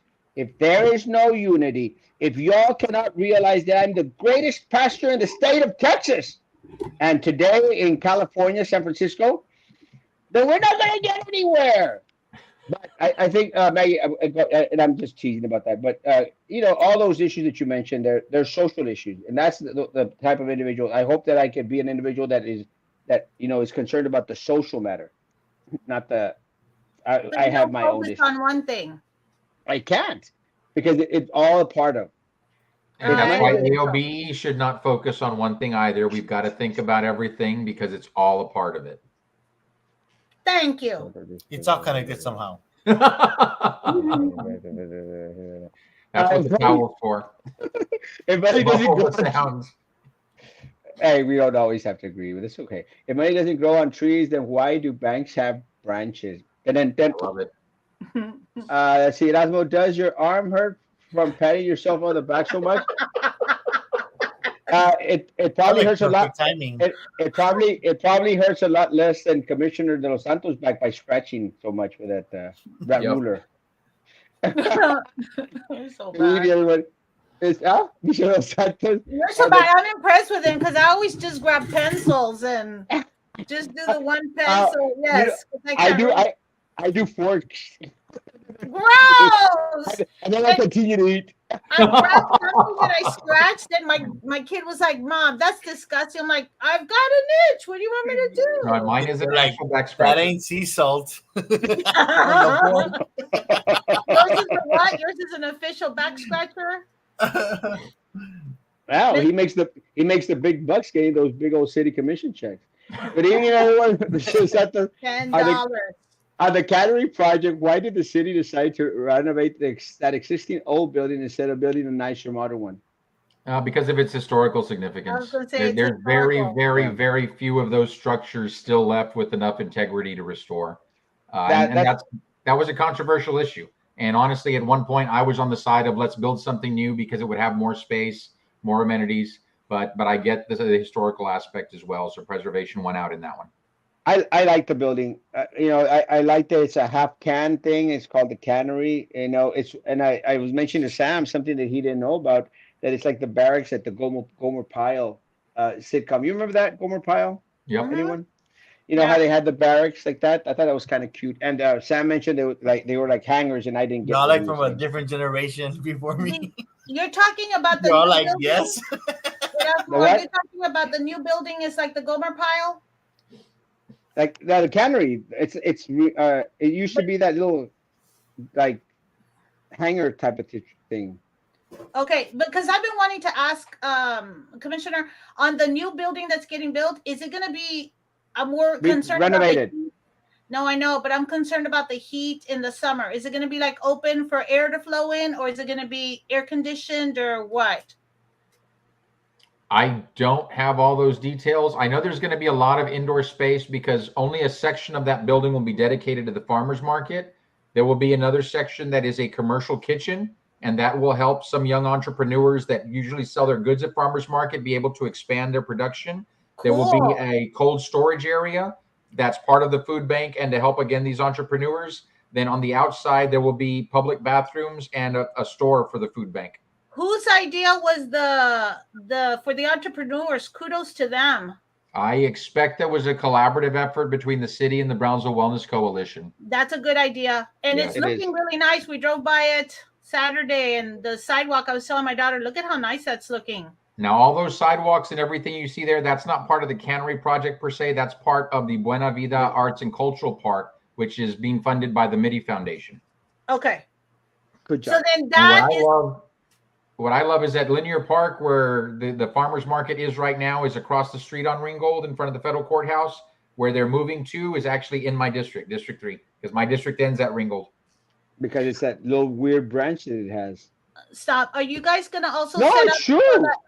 So are you guys gonna also set up so that people could sit outside and like a park area? Oh, yes. Okay. There'll be lots of seating areas. There'll be more covered areas, just like in the farmers market area by the cannery. There'll be some of those on our side of the park as well. There'll be a water feature. There'll be a sculpture that's been commissioned, that's being worked on in Mexico right now. If you And, haven't already thought of it, can I make a suggestion like they have in Certainly. California? Uh, Where you walk down the street in California, they have trash cans just for dog poop with little baggies already in there. So and they We clean out have the that already. trash can. We have Where? that at Linear Park today. Oh, I didn't see that. I haven't seen Yeah, that. right there by farmers market. I think they're green. And there's baggies there for people to grab also. I'm pretty no, sure. no one does that. No, I know that. I've seen that in Brownsville. I'm pretty sure it's there in Linear Park. We're working forward at Erasmo. We're moving forward. What do you do when your dog poops in the grass? You ignore Clean it and it keep up. on walking away. No, you pick it up. Yeah, you should. It doesn't happen. Let me tell you, So, people. We Quick still live in a question community. Go. Sorry, Before you sorry, forget. Go. I know it's like sidetracked because you were talking about all the Qué new raro. sculptures and all this other stuff. The third mural, where are we at with that? Oh, I don't remember if I touched on that on the last show or not, but I did ask that question recently. And as far as I understand, there is a public call that's going to be going out very, very soon, targeting local artists, asking them to put forth their ideas for the next mural. But it should be all local. It should be in May. It should be in May, right? I think so. Mid-May. Mid-May. Cálmate. Everything is in May. Still Ah, gonna. I don't know. Patience. We're gonna have him back in May. I'm going like, Oh my god. maybe May. He's not gonna back down, Erasmo. You've Hey. already seen him. He won't And back I'm gonna down. love it. I'm gonna love that in my first year of office, we're gonna be delivering on a lot of these things that had not been delivered on before. Well, Yay. we're gonna hold your feet to the fire. Do it, please. Absolutely. Roy, is it true that the police department is transporting patients to the hospital because the fire chief says there is not enough ambulances? That's the first I'm hearing of that. I Yeah. haven't heard of that, but if that is concerning, if that is happening, it's concerning. Reason I asked about the school being closed to alcohol sales because will be a Ricardo's Tacos and Beer across the street from Canales Elementary. Oh, I didn't know they were offering beer. What street is Canales on? International. International, right at the catwalk. Right That might be far. That might be far enough away. No, International is a very wide street. I think isn't it just like I think it's like 100 feet or 1,000 feet that you can, and it's from the entrance of the establishment to I don't know if it's the school perimeter or to the entrance to the school. I'm not sure actually, but it seems it's the very, entrance- very close. And if it's the entrance to the entrance to the school is down Cleveland. I don't think it's the entrance of the school. I think it's the perimeter of the school, the property of the school. I'm Well, not sure. When you get I- into But I'm the pretty sure. I'm pretty sure planning and redevelopment would have caught that when they were going through the permitting process with the establishment. If they were too close to the school, they would have had to apply for a variance if that can even be granted for something like that. I'm going to 300 guess. feet. I'm going to guess so. I'm going to guess as well Supposed to be because 300 feet. 300 feet. yeah. Thank you, Sam. Thanks, I don't Sam. know. I mean, I don't know if it is 300. Well, again, we could probably check. I honestly don't know. It's a good- Sam just checked. No. What I'm saying is, if Ricardo's is farther away than 300 feet, I'll meet you there tomorrow after school and we measure it. let's do it. I'll be back We'll tomorrow make morning. sure to take like one of those 2-foot Oh. tape measures. And let me say, I love Ricardo's. Ricardo says good food. Yeah. Good food, good stuff. Let me tell you, I've yet to go to Ricardo's and get a bad plate of food. Mm-hmm. Should Melissa Lucio get a retrial? I'm torn, and I'm going to say yes. Personally, yes. But has she gotten No, I don't think she can get a retrial anymore. I think she's asking for clemency now. yeah, has she gotten clemency yet? I don't think so. Okay. Roy, on scholarships, you are correct. We have had 130, 175 applicants over the years past. This year, 40. Lots of promotion for the 5 scholarships. And nope, low turnout. That's horrible. Yeah. Wow. Finally, Mr. Los Santos is right on something. Hey. My military career has allowed me to obtain my bachelor's, master's, and doctorate, including attending Harvard Kennedy School. This guy's amazing. I know Joe personally. He's a good guy. Let's do And also, they get other benefits. Don't they get like a tax reduction on like property tax? Who? The veterans? I'm not sure. I don't know. I I know think there's seniors- more. They get like a I know reduced. seniors can have their taxes frozen. I'm not sure about tax benefits for veterans. Let's do like Central Texas, but 956.com instead of promote everything valley-wide, concerts, festivals, events, plans. Sounds like a great deal. I That think this sounds is a good idea. Yeah. I think this is for the commissioner. What is your view on the arena? Yes or no? I'm a yes. I'm a no. I don't know yet. I'm tired of all the good events being in the Upper Valley.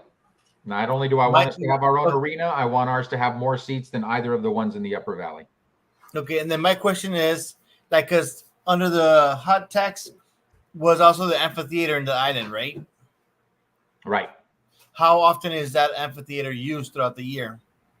I've seen at least 3 events just within this year so far. I know Clinton Black was one of the concerts they had out there. I know last summer when I was visiting friends in Isla Blanca, they were having concerts out there. I know they just had something very recently as well. And I know that that'll be a site for watching SpaceX launches in the future as well. Clint Black. Yep. I was gonna say I didn't know Clint Black was down here. Oh, yeah. You see that? There we go. Not promoting the stuff that happens here locally. The fire chief was hiding out at his home throughout our COVID pandemic. What is your thoughts on that? I have no firsthand knowledge of that. That's not something I can comment on. I need more information. Is if some of the cities or areas use more of the city's resources, are they pay more tax? Do they pay more taxes? Not likely. No, The I think it's city, just and I think I've mentioned this before, the city, we need to look at our city like a family. And let's say you have 4 kids and 3 of your kids are doing well and 1 of your kids is struggling. You're going to give that kid more assistance. You're going to give that kid more attention because he needs more. And it's not going to be, well, the other 3 have to contribute more or do anything else to make up for that. It's that you're going to put your energies where they're needed the most. And it's the same sometimes thing the with other 3 are not happy with it, pero pues ni modo. Exactly. And I know, and my grandfather, I think, was somebody who was like that. He wants to be fair with all his kids, but the kids who need more help, he's going to give them more. And I think that's the way it should be. And like we've talked about, and my district is one of the ones that doesn't get a lot of these monies that are going towards downtown projects, but my district doesn't need those monies either because the businesses are coming on their own. We don't have to convince businesses to open. We don't have to convince people to come and patronize our restaurants and establishments and retail in District 3. That's happening. It's on its own. That's why things like Madeira are happening. That's why Pablo Quisel got developed, all the bars and restaurants around that area. So again, we've got so much money. Do we say, well, spread it out evenly and downtown's going to continue to suffer? Or do we say, let's help the kid that's suffering right now a little bit more? And that's where we should be putting more into Southmost and the downtown. Right. And nobody tell my 3 brothers, that I said anything. please tell her. And The youngest one always got to go out after all the rest were not allowed to, but go out. and Go on. let me say, Quick question: where are we at with the remodeling of all the bars down 14th Street? Oh, que la chihuahuas, you don't let that one go. that would be amazing. That is historical. What no is one has your- brought it up. What is Let me your say, involvement with 14th Street? Because you don't Yeah, let It's that just, go. I don't know. That It is- just looks original, you know. let me say, like I have been the loudest No. platform out there for the renovation of 14th Street, and no I one think listens to Samuel us. has been louder. Well, only he's on your platform, but I think he's louder than anybody else on 14th Street. So I want to know, what is the deal with? Because I don't It's know. just like, let's say when you go to play, like let's say it's one day that you want to go drinking. Some people do bar hopping, so that's the easiest place where you can go from one bar to the next bar to the The next bar perfect without having to be place to bar driving hop. around all over town. Because there's been times that sometimes you start at the bar, then you want to go to the Kraken, or you start at the Kraken and then you go to several places downtown, and then you end up at the bar, and then you go to Pablo Quisel, and you're all over town. And instead of doing all that nonsense, you can just go to 14th Street and just heat up several of them back to back. First of all, I did not know 14, and I'm too old to be bar hopping anymore, but I didn't know 14th Street was, I thought it was more of a neighborhood bar. And second of all, I'm now very concerned about the fact that you're bar hopping, and I hope you're not the one driving yourself around. Oh no, but That's my an job. example. Oh, okay. That's just an example. Oh, okay. Now, let me I will say, see you bar hopping. Okay. With a designated Like, I driver. understand like most of the bars are over here, like at the what is it? The bar Shenanigans, all that Pablo Quisel area, or even you can go to, I don't know what other bars Say it, are on there. Erasmo. It's in the orange ticket area. you got it, Maggie. She's learning. Guys, let me say, real quick. It's already an hour and 20 minutes, so let's do the quick answers and let's get the hell out of here because You can go at Erasmo. We don't mind staying. All right, guys, I'm out. Guys, will y'all do the rest of the questions, Maggie? For real? Sure, I'll do the rest. Dave, you still have you're 2 hours behind us. Yeah, but I have Come my He was gonna go do dentist some here other with stuff. me. We're gonna go do something, guys. Have a great evening. Hassan, you take it away. Yeah, man, no worries. It'll be better. You want to be reading the comments, Maggie? No. Okay, I'll read it. Follow up on the Morrison Alton Glore. Will there be a sound barrier wall built for the residents that will live on by that road? Sorry, our house backs up to the tracks and not excited about it. I think the answer to that was that there wasn't going to be a toll road. It was just there won't be a toll road, but there will be a road. But Okay. no, I don't expect that there would be a sound barrier. And we have to think about all of the other major corridors in the city that have neighborhoods right by them. I'm not aware of any area in the town where we require any type of a sound barrier to be built. And unless there's like some type of industry or something there that's really got high decibel noise that they're producing, that might be a different story. Oh, and there was one backup on firefighters. Firefighters. It was just one or two comments back right there. I'll reach out because I had the endorsement of the Brownsville Firefighters Association, and I worked with the previous administration there with BFFA, and the current one is they were out at Sombrero Festival, and they're always a huge asset. They do a great job with the Fajita booth, and they were instrumental in helping with crowd control during Elon Musk's visit. So I'd like to think I've got a very good relationship with those guys, just like I do with our Police Officers Association. So I'll reach out, but I'd be surprised that they had not reached out to me so far if there are concerns like this. But Alberto, you mean like firefighters, right? Not the union, maybe necessarily, or the administration talking to Mr. De Los Santos, right? You're talking about. Well, that's why I'm talking about union, because I don't want to just hear from the administration. I want to hear from the guys on the front line. That's what I mean. Oh, so then it would have to be the union rather than independent firefighters. Oh, I could hear from independent firefighters as well. So that's what I mean. It would be like teachers coming to you rather than. Absolutely. Okay. Anybody can approach me, and this goes back to, like we were talking about, limited resources and where do we focus. I get a lot of citizens that approach me on things, and I will bend over backwards to help citizens who have legitimate concerns. But by the same token, if they're batshit crazy, I'm not going to put a lot of energy into it.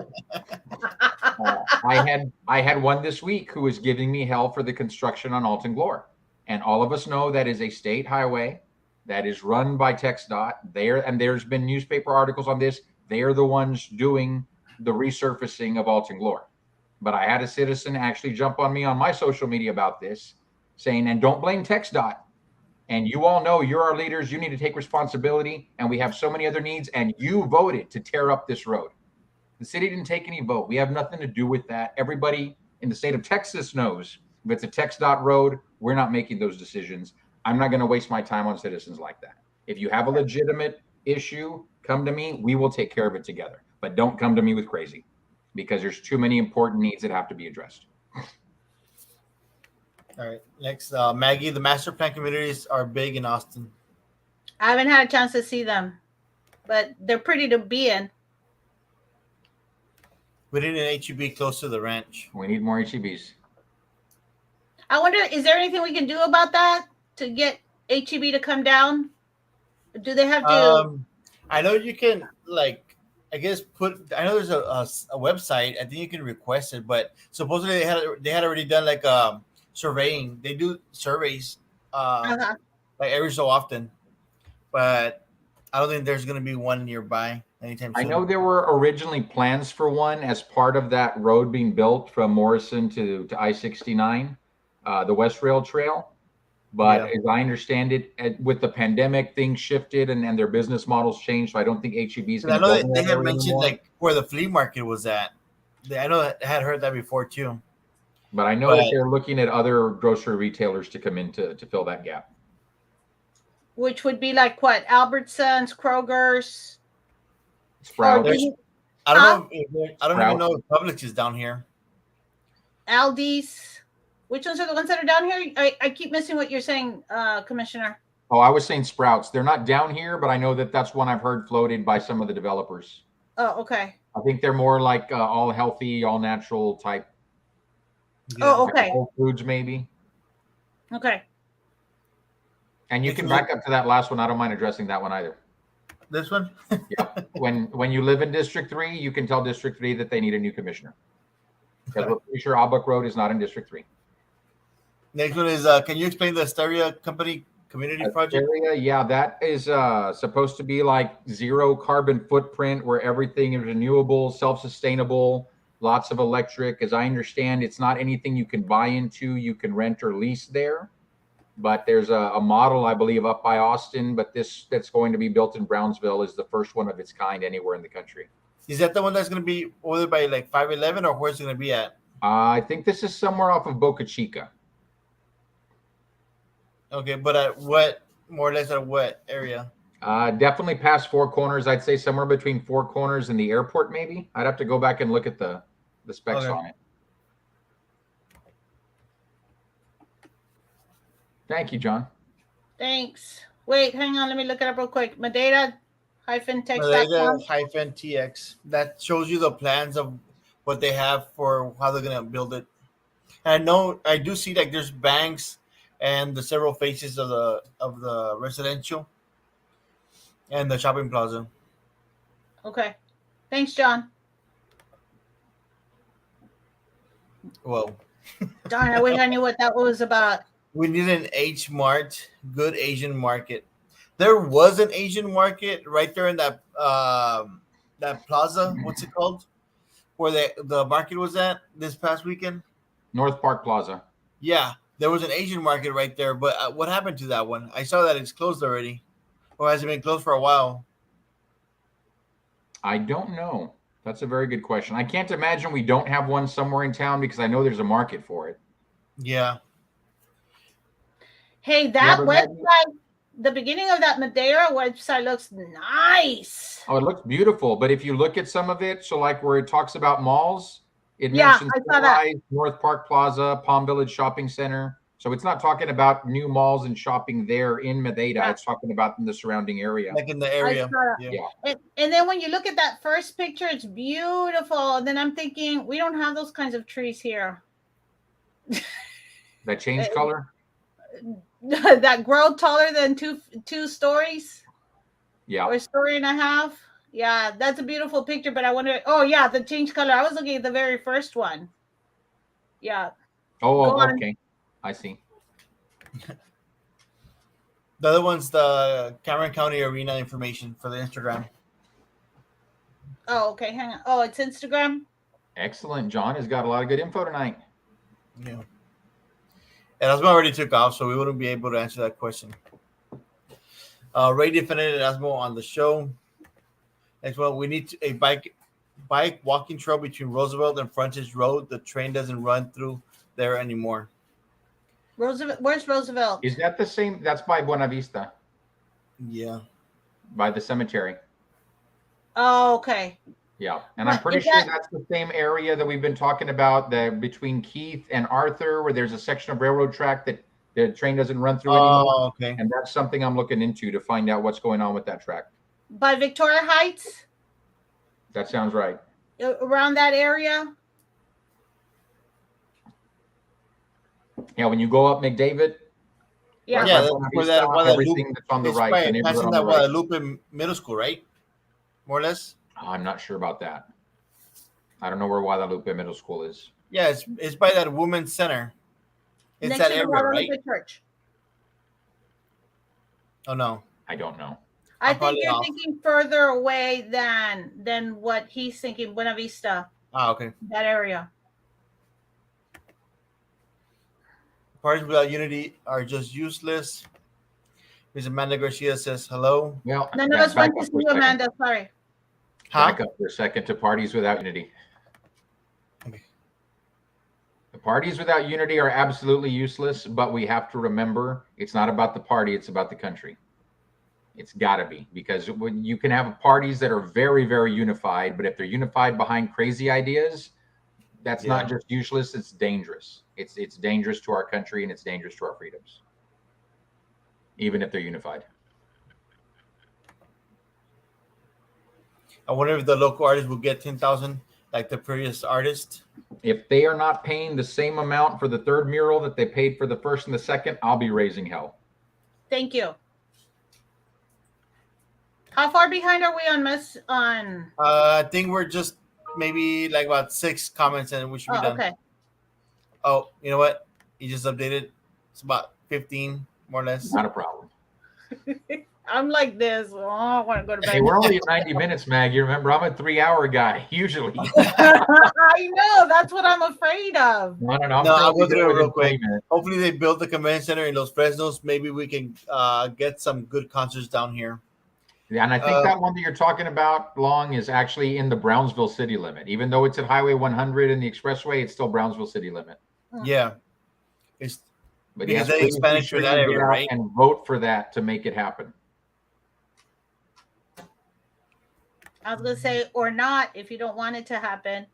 Yeah, Just there's trying a to lot be of fair. controversy on that because I understand many people want an arena, but I guess the way they were just presenting it because of the hot tax, um, and the Judge Cascos he was the one that brought up the point of like the way they were presenting it. It wasn't making sense as far as how much it's costing and how much they'll be able to get from the tax. Right. No, and those are legitimate concerns, and I get that. And I know the first time when it lost, and it only lost by 55 votes, I had Yeah. heard from nonprofit organizations after the vote, and they said that they had been against it because they were worried it was going to impact their funding. But these are nonprofits that are getting funding from hot tax monies that the city collects, not that the county collects. And they Yeah. weren't aware that the hot tax monies for this arena are county monies that would not in any way, shape, or form impact the grants that they get from the city. Yeah, I know that the other concern was the fact that since they're building like a master plan community there, um, it's gonna raise the value around that area, which might bring up I guess as it is, it's the house values recently have gone up way higher Yes. than usual, which is gonna bring up the taxes. So as it is, some people are already in a fixed tax because some people are already retired and they're on fixed income. And if it goes any higher, well, it's going to be out of their budget, which means that they're going to have to end up selling their house and moving somewhere else. That was like the other side of the coin. That's the other Because I side know of the it's going to coin. affect like But I know it might affect the Los Fresnos area, or I know that it also might affect the other side of the highway because the other side of the highway is just like a colonia type of deal, not just Rancho Viejo, because Rancho Viejo is about 2 exits down, but it's the 100 exit, and then you have like another exit which I think is Roberta, and then you have Rancho Viejo. Yeah. But the people on Roberta are the ones that might get a closer hit to that price hike. Now, the bigger idea also is that big events in a venue like that will attract people from out of town as well. And that's why a hotel in that area is important, because bringing in additional tourism dollars, that generates sales tax revenue. And that's where we need to be moving towards, because right now the Upper Valley is eating our lunch on the sales tax revenue they generate compared to what we generate. And that's because we're twice their size, population wise, and even bigger geography wise. But that's why their property taxes are lower, because they generate so much from sales tax revenue. And that's what we have to shift more towards. But that goes into building things like this, encouraging tourism, and streamlining our permitting process for new businesses to be able to open. Can you briefly explain a hot tax or define it? Because I'm not familiar with it. So HOT, the acronym is for HOT, Hotel Occupancy Tax. Thank you. So the legislature allows for cities to levy a tax. So this is something that shows up on the bill when you stay at a hotel. Mm-hmm. So if you're traveling anywhere, you'll see it on there. The county can charge so much and the city can charge so much, and there are caps on how much they can charge, and there are limits on what they're allowed to spend those monies on. But essentially what they have to spend it on is things that promote the hotel and tourism industry so that it keeps reinvesting in itself. And while those monies are reinvesting to promote that industry, there's also the sales tax on those same hotel bills that go right into the general fund of the city. Okay, thank you. Yep. Cameron County Venues, thank you. Awesome. Chihuahuas, John's like... He's on fire tonight. Wait. Goes back. Cameron County Venues. Yeah, CameronCountyVenues.com. Events. Thank you. Next one says, you get that kid the chess tutor, and that kid will become successful. I agree completely. My 6th grade teacher was Frederick William Forrester, who's, may he rest in peace. He's passed on now. His daughter and his son are still very good friends of mine. But he taught me how to play chess. I was one of those kids who I'd get done with my work really quickly. And if you didn't keep me occupied, I got mischievous. And so Mr. Forrester taught me how to play chess, and we had an ongoing game throughout the day. And as I'd finish each lesson, we had time before the next lesson started, I'd go up and we'd pick up where we left off. Nice. And look at me now.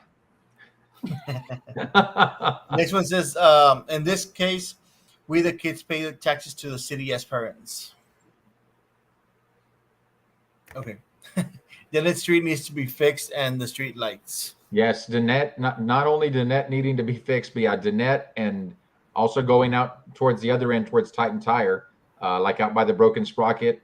We need major work in that section of road and the flooding problems that we're having in Tradition Circle there as well.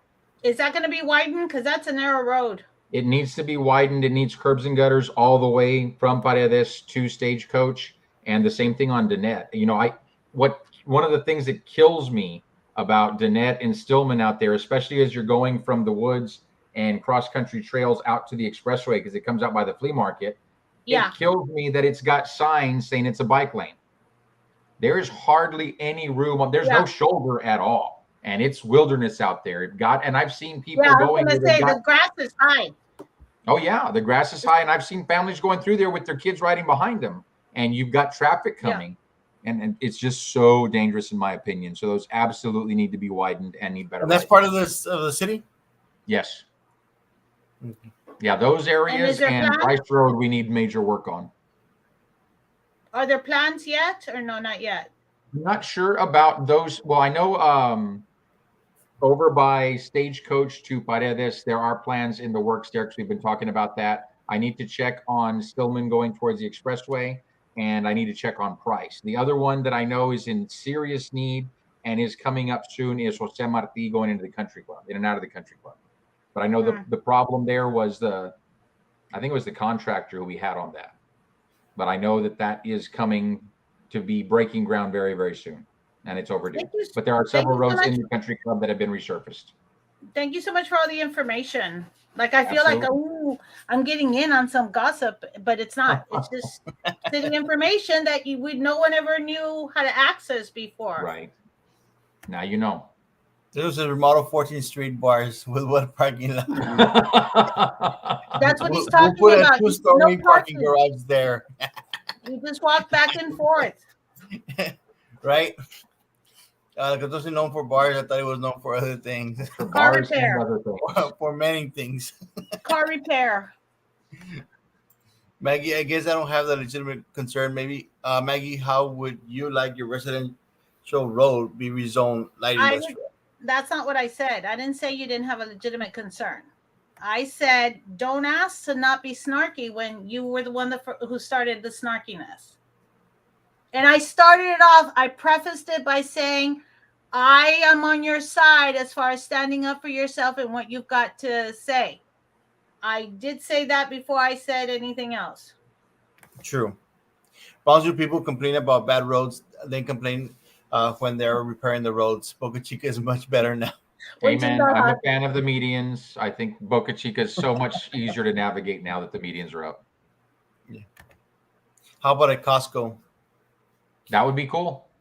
I've got people that drive religiously to McAllen for Costco because that is their favorite. Mm-hmm. Maggie, would you want a trucking company behind your house? No, let me answer that one. I would not want a trucking company behind my house, but I also would not complain about someone's right to put a trucking company there if it's zoned appropriately for that.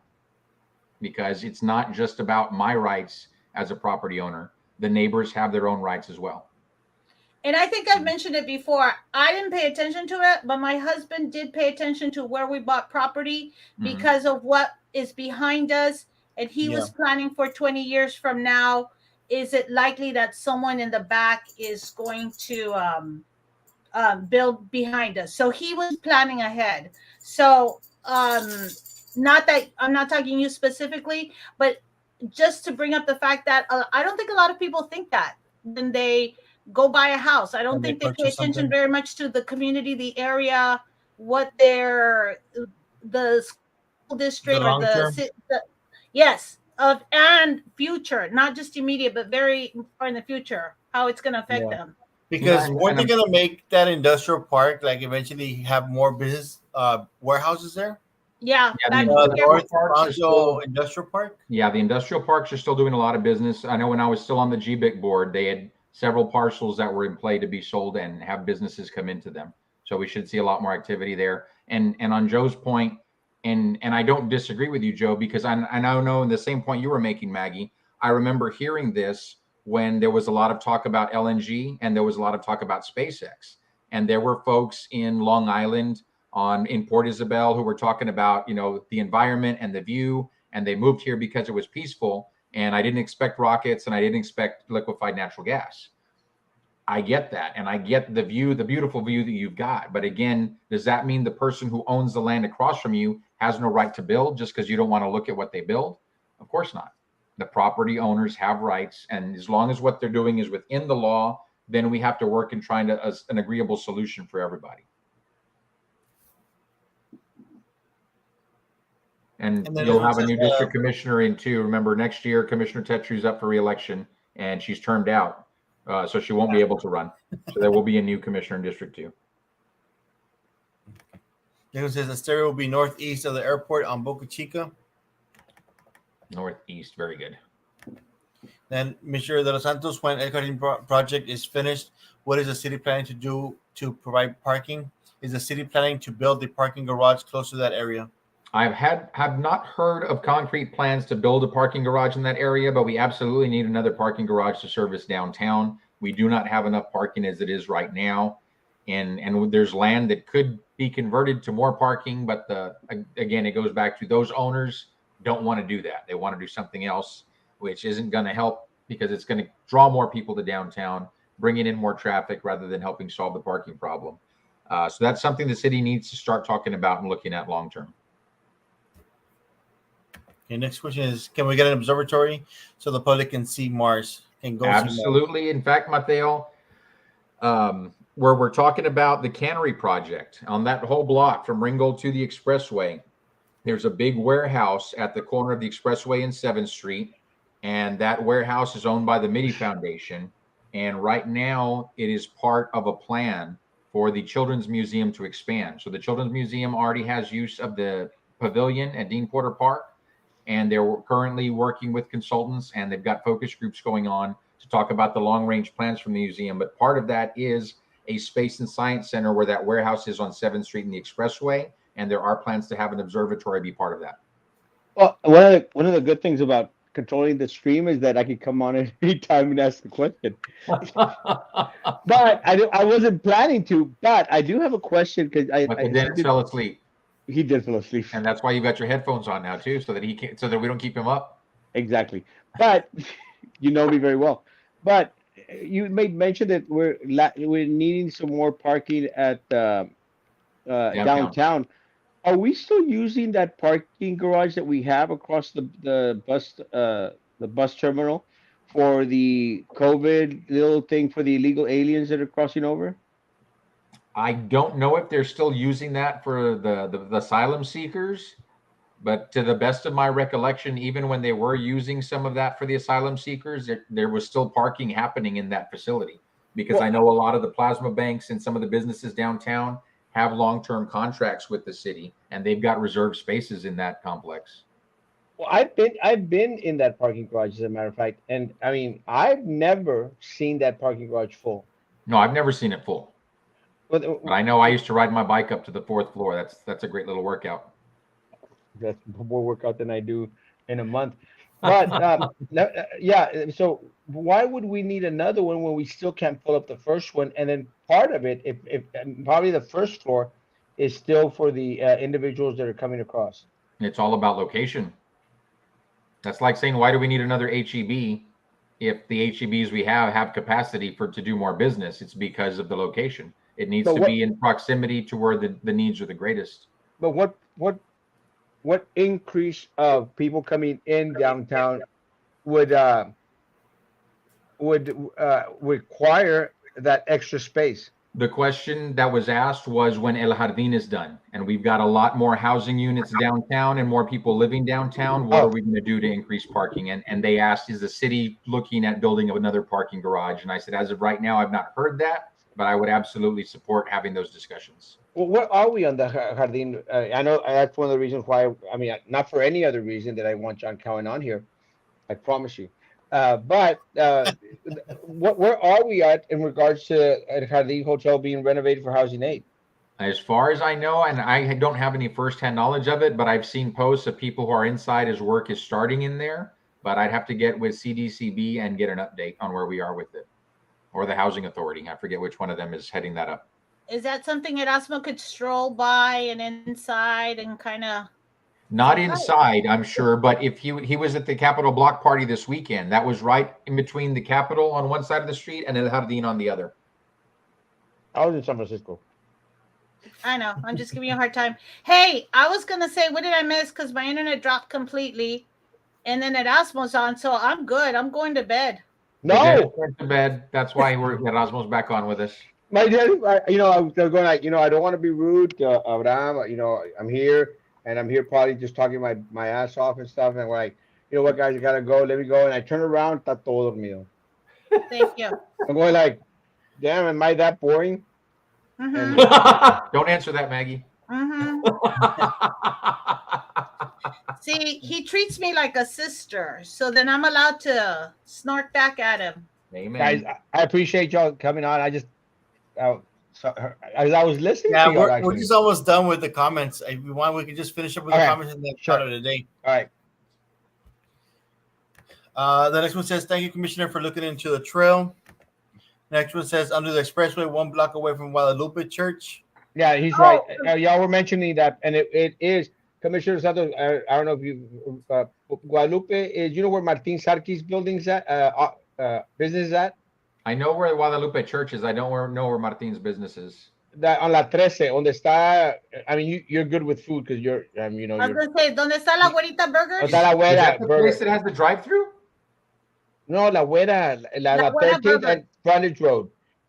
The Güera Burgers. It's famous. Okay, Right no, after I don't know it. Right I was, after I all. was just in that area because there's a tortilleria like 1 block in there on That's Capistan. Capistan. that's- I was just there on Sunday. That's 14th Street. 13th Street is one. Well, 14th Street, 13th Street is one down.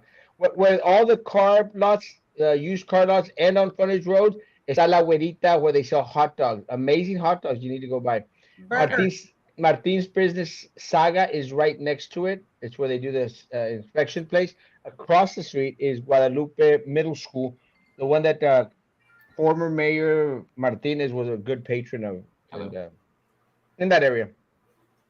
Hey, and by the Right. way, Erasmo, when do you want to go underneath the expressway and clean up all that trash I got left behind? I'll be there. You tell me, Maggie. Whenever you want to go, I'll go with you. Sure you will. Podcast. Okay. With some thick gloves, Okay, as soon as I'm off. please. Bye-bye. We'll be voting for it. Okay, and then next one, Ray says, "Vote no on the arena." Joe Tucker says, "My backyard is a clear field, but pretty soon there are going to be trucks there. No sound barrier-proof wall, no asphalt paving. My grievances are directed to the city because they approved it." Next Yep, one and that's says, that's where the grievances should be directed. yes, Rancho Viejo exit, then Carmen exit, Roberta Road exit, then Highway 100 exit. Yeah, but I was seeing it coming from the north side, instead of from the south. Because you're from Los Fresnos. Yeah, run for mayor, commissioner. I've got a lot of people asking me to do that. I will not be running for mayor in 2023. I will. Let's make Brownsville great again. Thanks, Commissioner de los Santos, Sam, Maggie. Well, what about me? Well, Hey, why? Tyler, around you're there. asleep. I was like, just haters. I challenge Commissioner de los Santos to a chess match. I would love that. Oh, that was me. Was that really you? Yeah. Huh? Yeah. Was that really Yes. you? Yes, it was. Yeah, that's it. Oh, okay. Because they were talking about Commissioner. Well, Chess, Commissioner yeah. was mentioning that he was a chess guy. I go like, oh, let's go for it. Erasmo Castro, I will coach you, Erasmo. I appreciate that. Okay. I need that help. Judy says, hubby, and we're just talking about that. We go to the Broken Sprocket a lot. I guess about the street being all Yeah, narrow. the and street, because I was there last week too, like through that little Qué narrow raro. road. At Pokey's Planet? Yes, narrow too. I was all over the city. No, and I can tell you, and for those of you, then you should absolutely frequent the Broken Sprocket. It's one of my favorite places, but be sure you park properly, because trust me, I'm one of the first ones who, if people are sticking out into the street and making it dangerous for cyclists and Yeah. other vehicles, I'm one of the ones calling the cops, asking that you get cited. Isn't that like some sort of nuisance? Not just huge? put them on the spot, but there has to be some other way of like for people to park. Well, I mean, there's plenty of room to park right now. You just have to make sure you pull all the way off the road so that you're not interfering with the flow of traffic. But for a Yeah. long time, there were people that were really into the lanes of traffic, and there's no shoulder there. So if you're still on the pavement, you're causing a problem. And because the trails are right there, you've got cyclists, you've got I used to park all pedestrians, the way and over you've got there where the vehicles. trail's at. What's that? I would rather just go park all the way to the trail. Some people do that. I've seen nights when the traffic is all the way up there, the parking for Broken Sprocket. Is part of the problem that Brownsville is growing faster than we can keep up with it? Because the one you were talking about from Stillman Road to Danette? Yes, that road seems to be used a lot more. Wake up, Erasmo, you're 2 hours behind us. That road seems to be used way more than I would think for the size that it was built for. Like, did we surpass the use of it? Well, it was built a long time ago, and then they're building a new community right over there in Stagecoach. And I don't think it was anticipated that these neighborhoods, the Woods, cross-country trails, and Woods End, I don't think they anticipated they would be generating as much traffic as they do via Stillman. I think they still thought they'd go out Stagecoach or Rustic Manor and take Alton Glore. But there's just so much traffic on Alton Glore now that people are using alternate routes.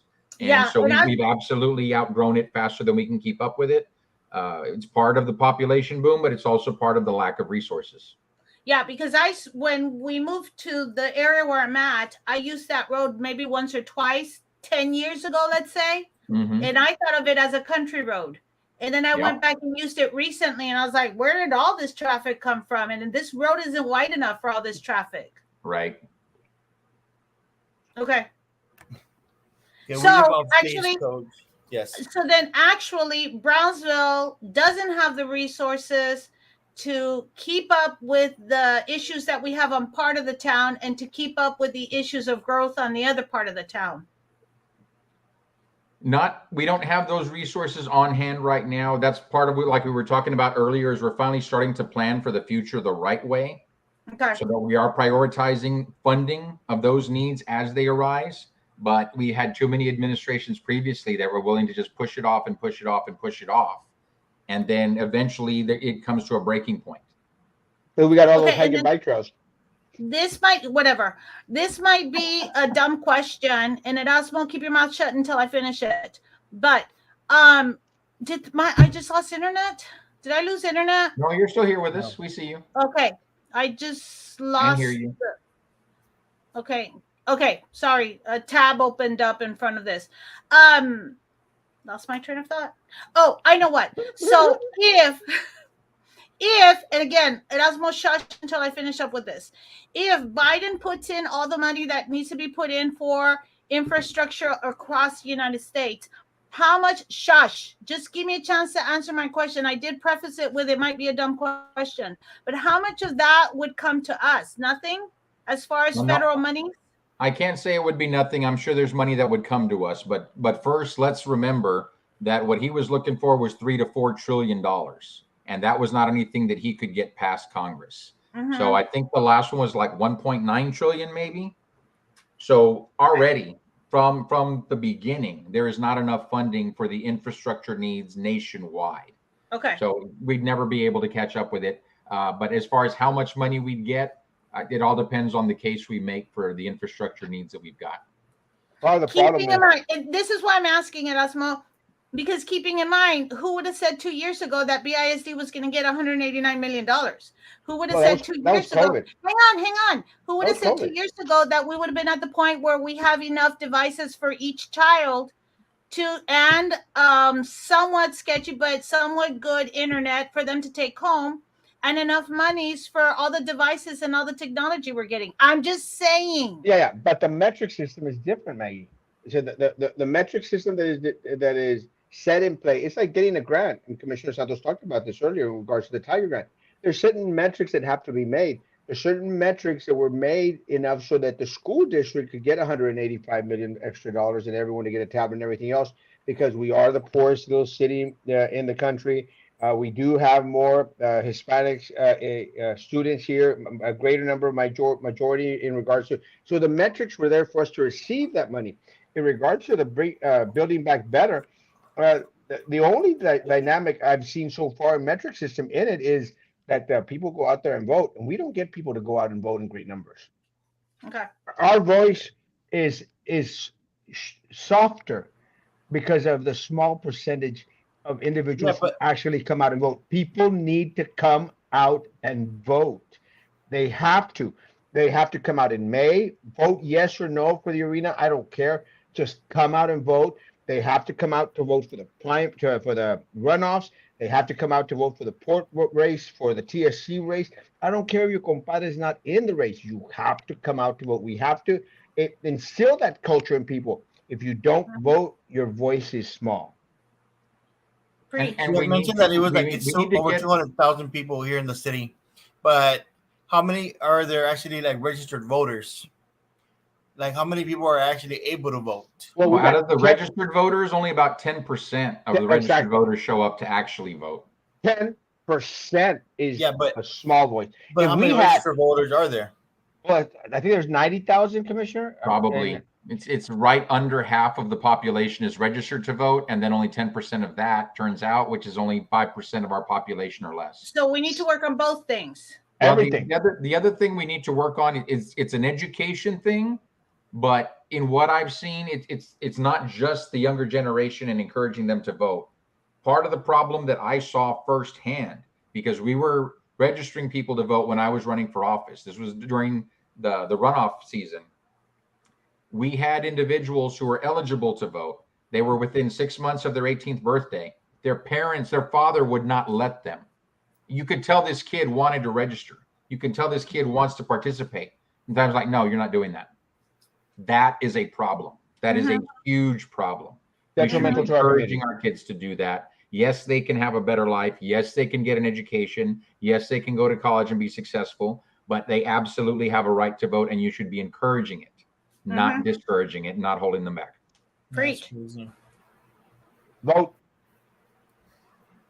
And register. I know that in some cities they do the whole like you take your little I voted sticker to like certain places and you get like donuts or burgers or something. And there is also, and I don't have the business cards with me, they're down in my truck, but I'm going to bring them on the next time I'm on, or I'm going to message you guys with them. But there are groups out there because of the voter ID laws. If you cannot afford to get a photo ID so that you can vote, there are groups out there that will help cover those costs for you, because it should not be a whether or not you can afford it or not. When it comes down to voting, every U.S. citizen has a right to vote, regardless What of your costs are income. you talking about? Voter ID cards. What's that? The ID card is $24. No, regular state IDs. Just a photo ID. But okay, but these are the same people, Commissioner, that are out there. I don't have money for an ID, but they're they come out and they take their identification or other stuff out of their Michael Kors purses and stuff. You go like, Hey, priorities. And they're exactamente. That and yeah, they're that's the generic. word. And they're generic, or they're from the No, but the mall, the discount mall. but you know what I'm saying. I mean, even those. No, I mean, they're know. still going to cost you $100. I'm This just is what really. teasing you, Erasmo. No, I know, but this is what really pisses me out about a lot of the people out there. They go like, no, but like, a mí ¿qué de qué me sirve votar? You're shooting yourself in the damn foot. That's what you're doing. By not voting, you're shooting yourself. And you're not just shooting yourself in the foot, you're shooting a lot of other people in the foot as well. So that's what I'm saying. Like if there's to be businesses that would like kind of promote the whole voting by like taking their stickers to get like whatever it may be, Sam just wants free food, damn it. So do a lot of us. Free donuts. Well, I know of businesses and I know of employers that actually give their employees time off, paid time off, to go out and vote because they want to encourage it. And we need more of that. Well, Sam needs to get a job first. And then I'll ask him for time off. Yeah. Acabo de trabajar, pero quiero time off. It was so residential. Yes, it was. Once upon a time. Did I leave for a quickie? Maybe. I still see vacant lots along the expressway for the longest time. Why do you think the city is unable to attract businesses to build there? Oh, I can give you two good reasons. One, because we are not where we need to be when it comes to the permitting process. Our turnaround times for reviews take way too long right now. And two, master planning when it comes to the city as a whole. I've heard from commercial realtors that they'll bring some businesses down here that are looking to expand in the Rio Grande Valley. And when they drive through Brownsville, just based on the layout of the city, they're like, no, this wasn't built out right. It's not conducive to what we want to do here. So we've got to make sure we're building appropriately. And a good example of this is Altenglore and Morrison. You are looking at too many people's backyard fences on Altenglore and Morrison. That should not be the case. But it's because even though they were zoned commercial at one point, people go and apply because they just want to build more houses because it's a quick, easy buck to turn it around that way rather than the long-term commercial expansion and development. And you had short-sighted commissioners in office at that time that approved stuff like this. And now we look at people's backyards instead of looking at commerce. Like on Morrison, when you're going right there from Paredes through Morrison, like you're seeing all those yards. Exactly. It's crazy. It's ridiculous. Yes, it is. Says, so why did the city rezone my residential road and adjacent back property from residential to light industrial? I don't know the reason why. I only know that it was rezoned first to commercial from residential back in 95. And then when the UDC was adopted at the end of 2020, it was rezoned from commercial to light industrial. Yeah, next, if anything, I think that Brownsville is beyond screwed up. No, there are way more screwed up cities out there. Yep. People think that Port of Brownsville was built for fishing and ocelots. It was built for industry. Amen. The fishing and ocelots were there before. Is that the person on the left? Dude, no joke. I went to that, what's it called? The Laguna Madre or Laguna Tascosa. Uh-huh. And I was hoping to see an ocelot over there, but I didn't. And something to keep in mind for people that are talking about, the fishing and the ocelots, let's remember when you're looking out at the Bahia Grande, the reason it is what it is today is because of the Port of Brownsville. It was Joe Gaiman when he was on the Port Commission and the port investing the money to reopen that waterway to bring that ecosystem back to life in the Bahia Grande. And they were working on it, right? To fill in the rest of the sand area with water? Yep. Are they almost done with that? That I don't know. I'd have to check with the folks at the port on that. Okay. Next question says, Maggie didn't answer a simple question. Would you want your residential road to be rezoned? I think she did answer it, but no, she said I just did it and I answered it for her. Maggie didn't answer, I don't think. Daniel says, hola, mi gente. Hey, Daniel. Mr. Boop says, El Jardín Hotel used to smoke pot up there before some idiot burned the roof. Thank you for sharing, Mr. Boop. That was crazy, but it's true. I think I know exactly who that is. Road needs to be worked on. Too narrow. Yes, it it's is. too narrow. Ed would like on 11th Street, but it's not A Street Railway. I don't know what it is. Hi, that's what you took off. I know, I'm just joking. And man, I thought we were almost done with this. Cheers for those bike lanes. Number shut up. Do you know why Duncan Road was cut off from Stillman Road? There used to be a bridge there. I do not. Oh, because that bridge was falling apart, no? No sé. I do not know. I remember seeing a bridge, but it got closed off because it was like falling apart. It was unsafe. Ray says that was because COVID, otherwise it would have never happened. I don't know. Imagine bringing your I-voted sticker to Stilettos and get a free lap dance. I don't think that generates sales tax revenue. No, but I'm pretty sure everybody would vote. You would get 90,000 voters in that one Most day. of the men would. Well, something would come up. Hey, I'm not sure it's that's the kinda sexist. voting numbers. That's kind of Yeah. sexist because I've seen both like couples going to Stilettos. I've seen I a was lot of gonna of say, some women might I heard too. of I've heard of a lot of women in Stilettos. free shuttle buses downtown might help the use of parking garage. Yes, we need buses running later hours. Yeah, I drove on Morrison every day on my way home and get to see our virtual performing arts center. Nothing but a sign that says where it would be. It's horrible. Will the Port of Brownsville ever dig 10 feet deeper like planned? I know that's Probably not. something that has to go through the Army Corps of Engineers, but as far as I know, they're pushing for it. And voting for pie, I think. And that's it, folks. It's a wrap, finally. Thank you, Commissioner Santos, for filling Always. in. Maggie, don't stop fighting with me. And Sam, are you going to be on in the morning, Sam? You mean stop No, fighting back? That's what you want me to stop. No morning, Sam? I think like the first 20, 30 minutes. Well, I might be in the air, so I'm not sure. Guys, have a great rest of the evening. For me, it's 9:09 here. For y'all, it's 11:09. Pa que se les quite. Guys, have a great evening. Tomorrow, probably no show in the morning, but maybe at 9 o'clock we'll be back. All of us will be back.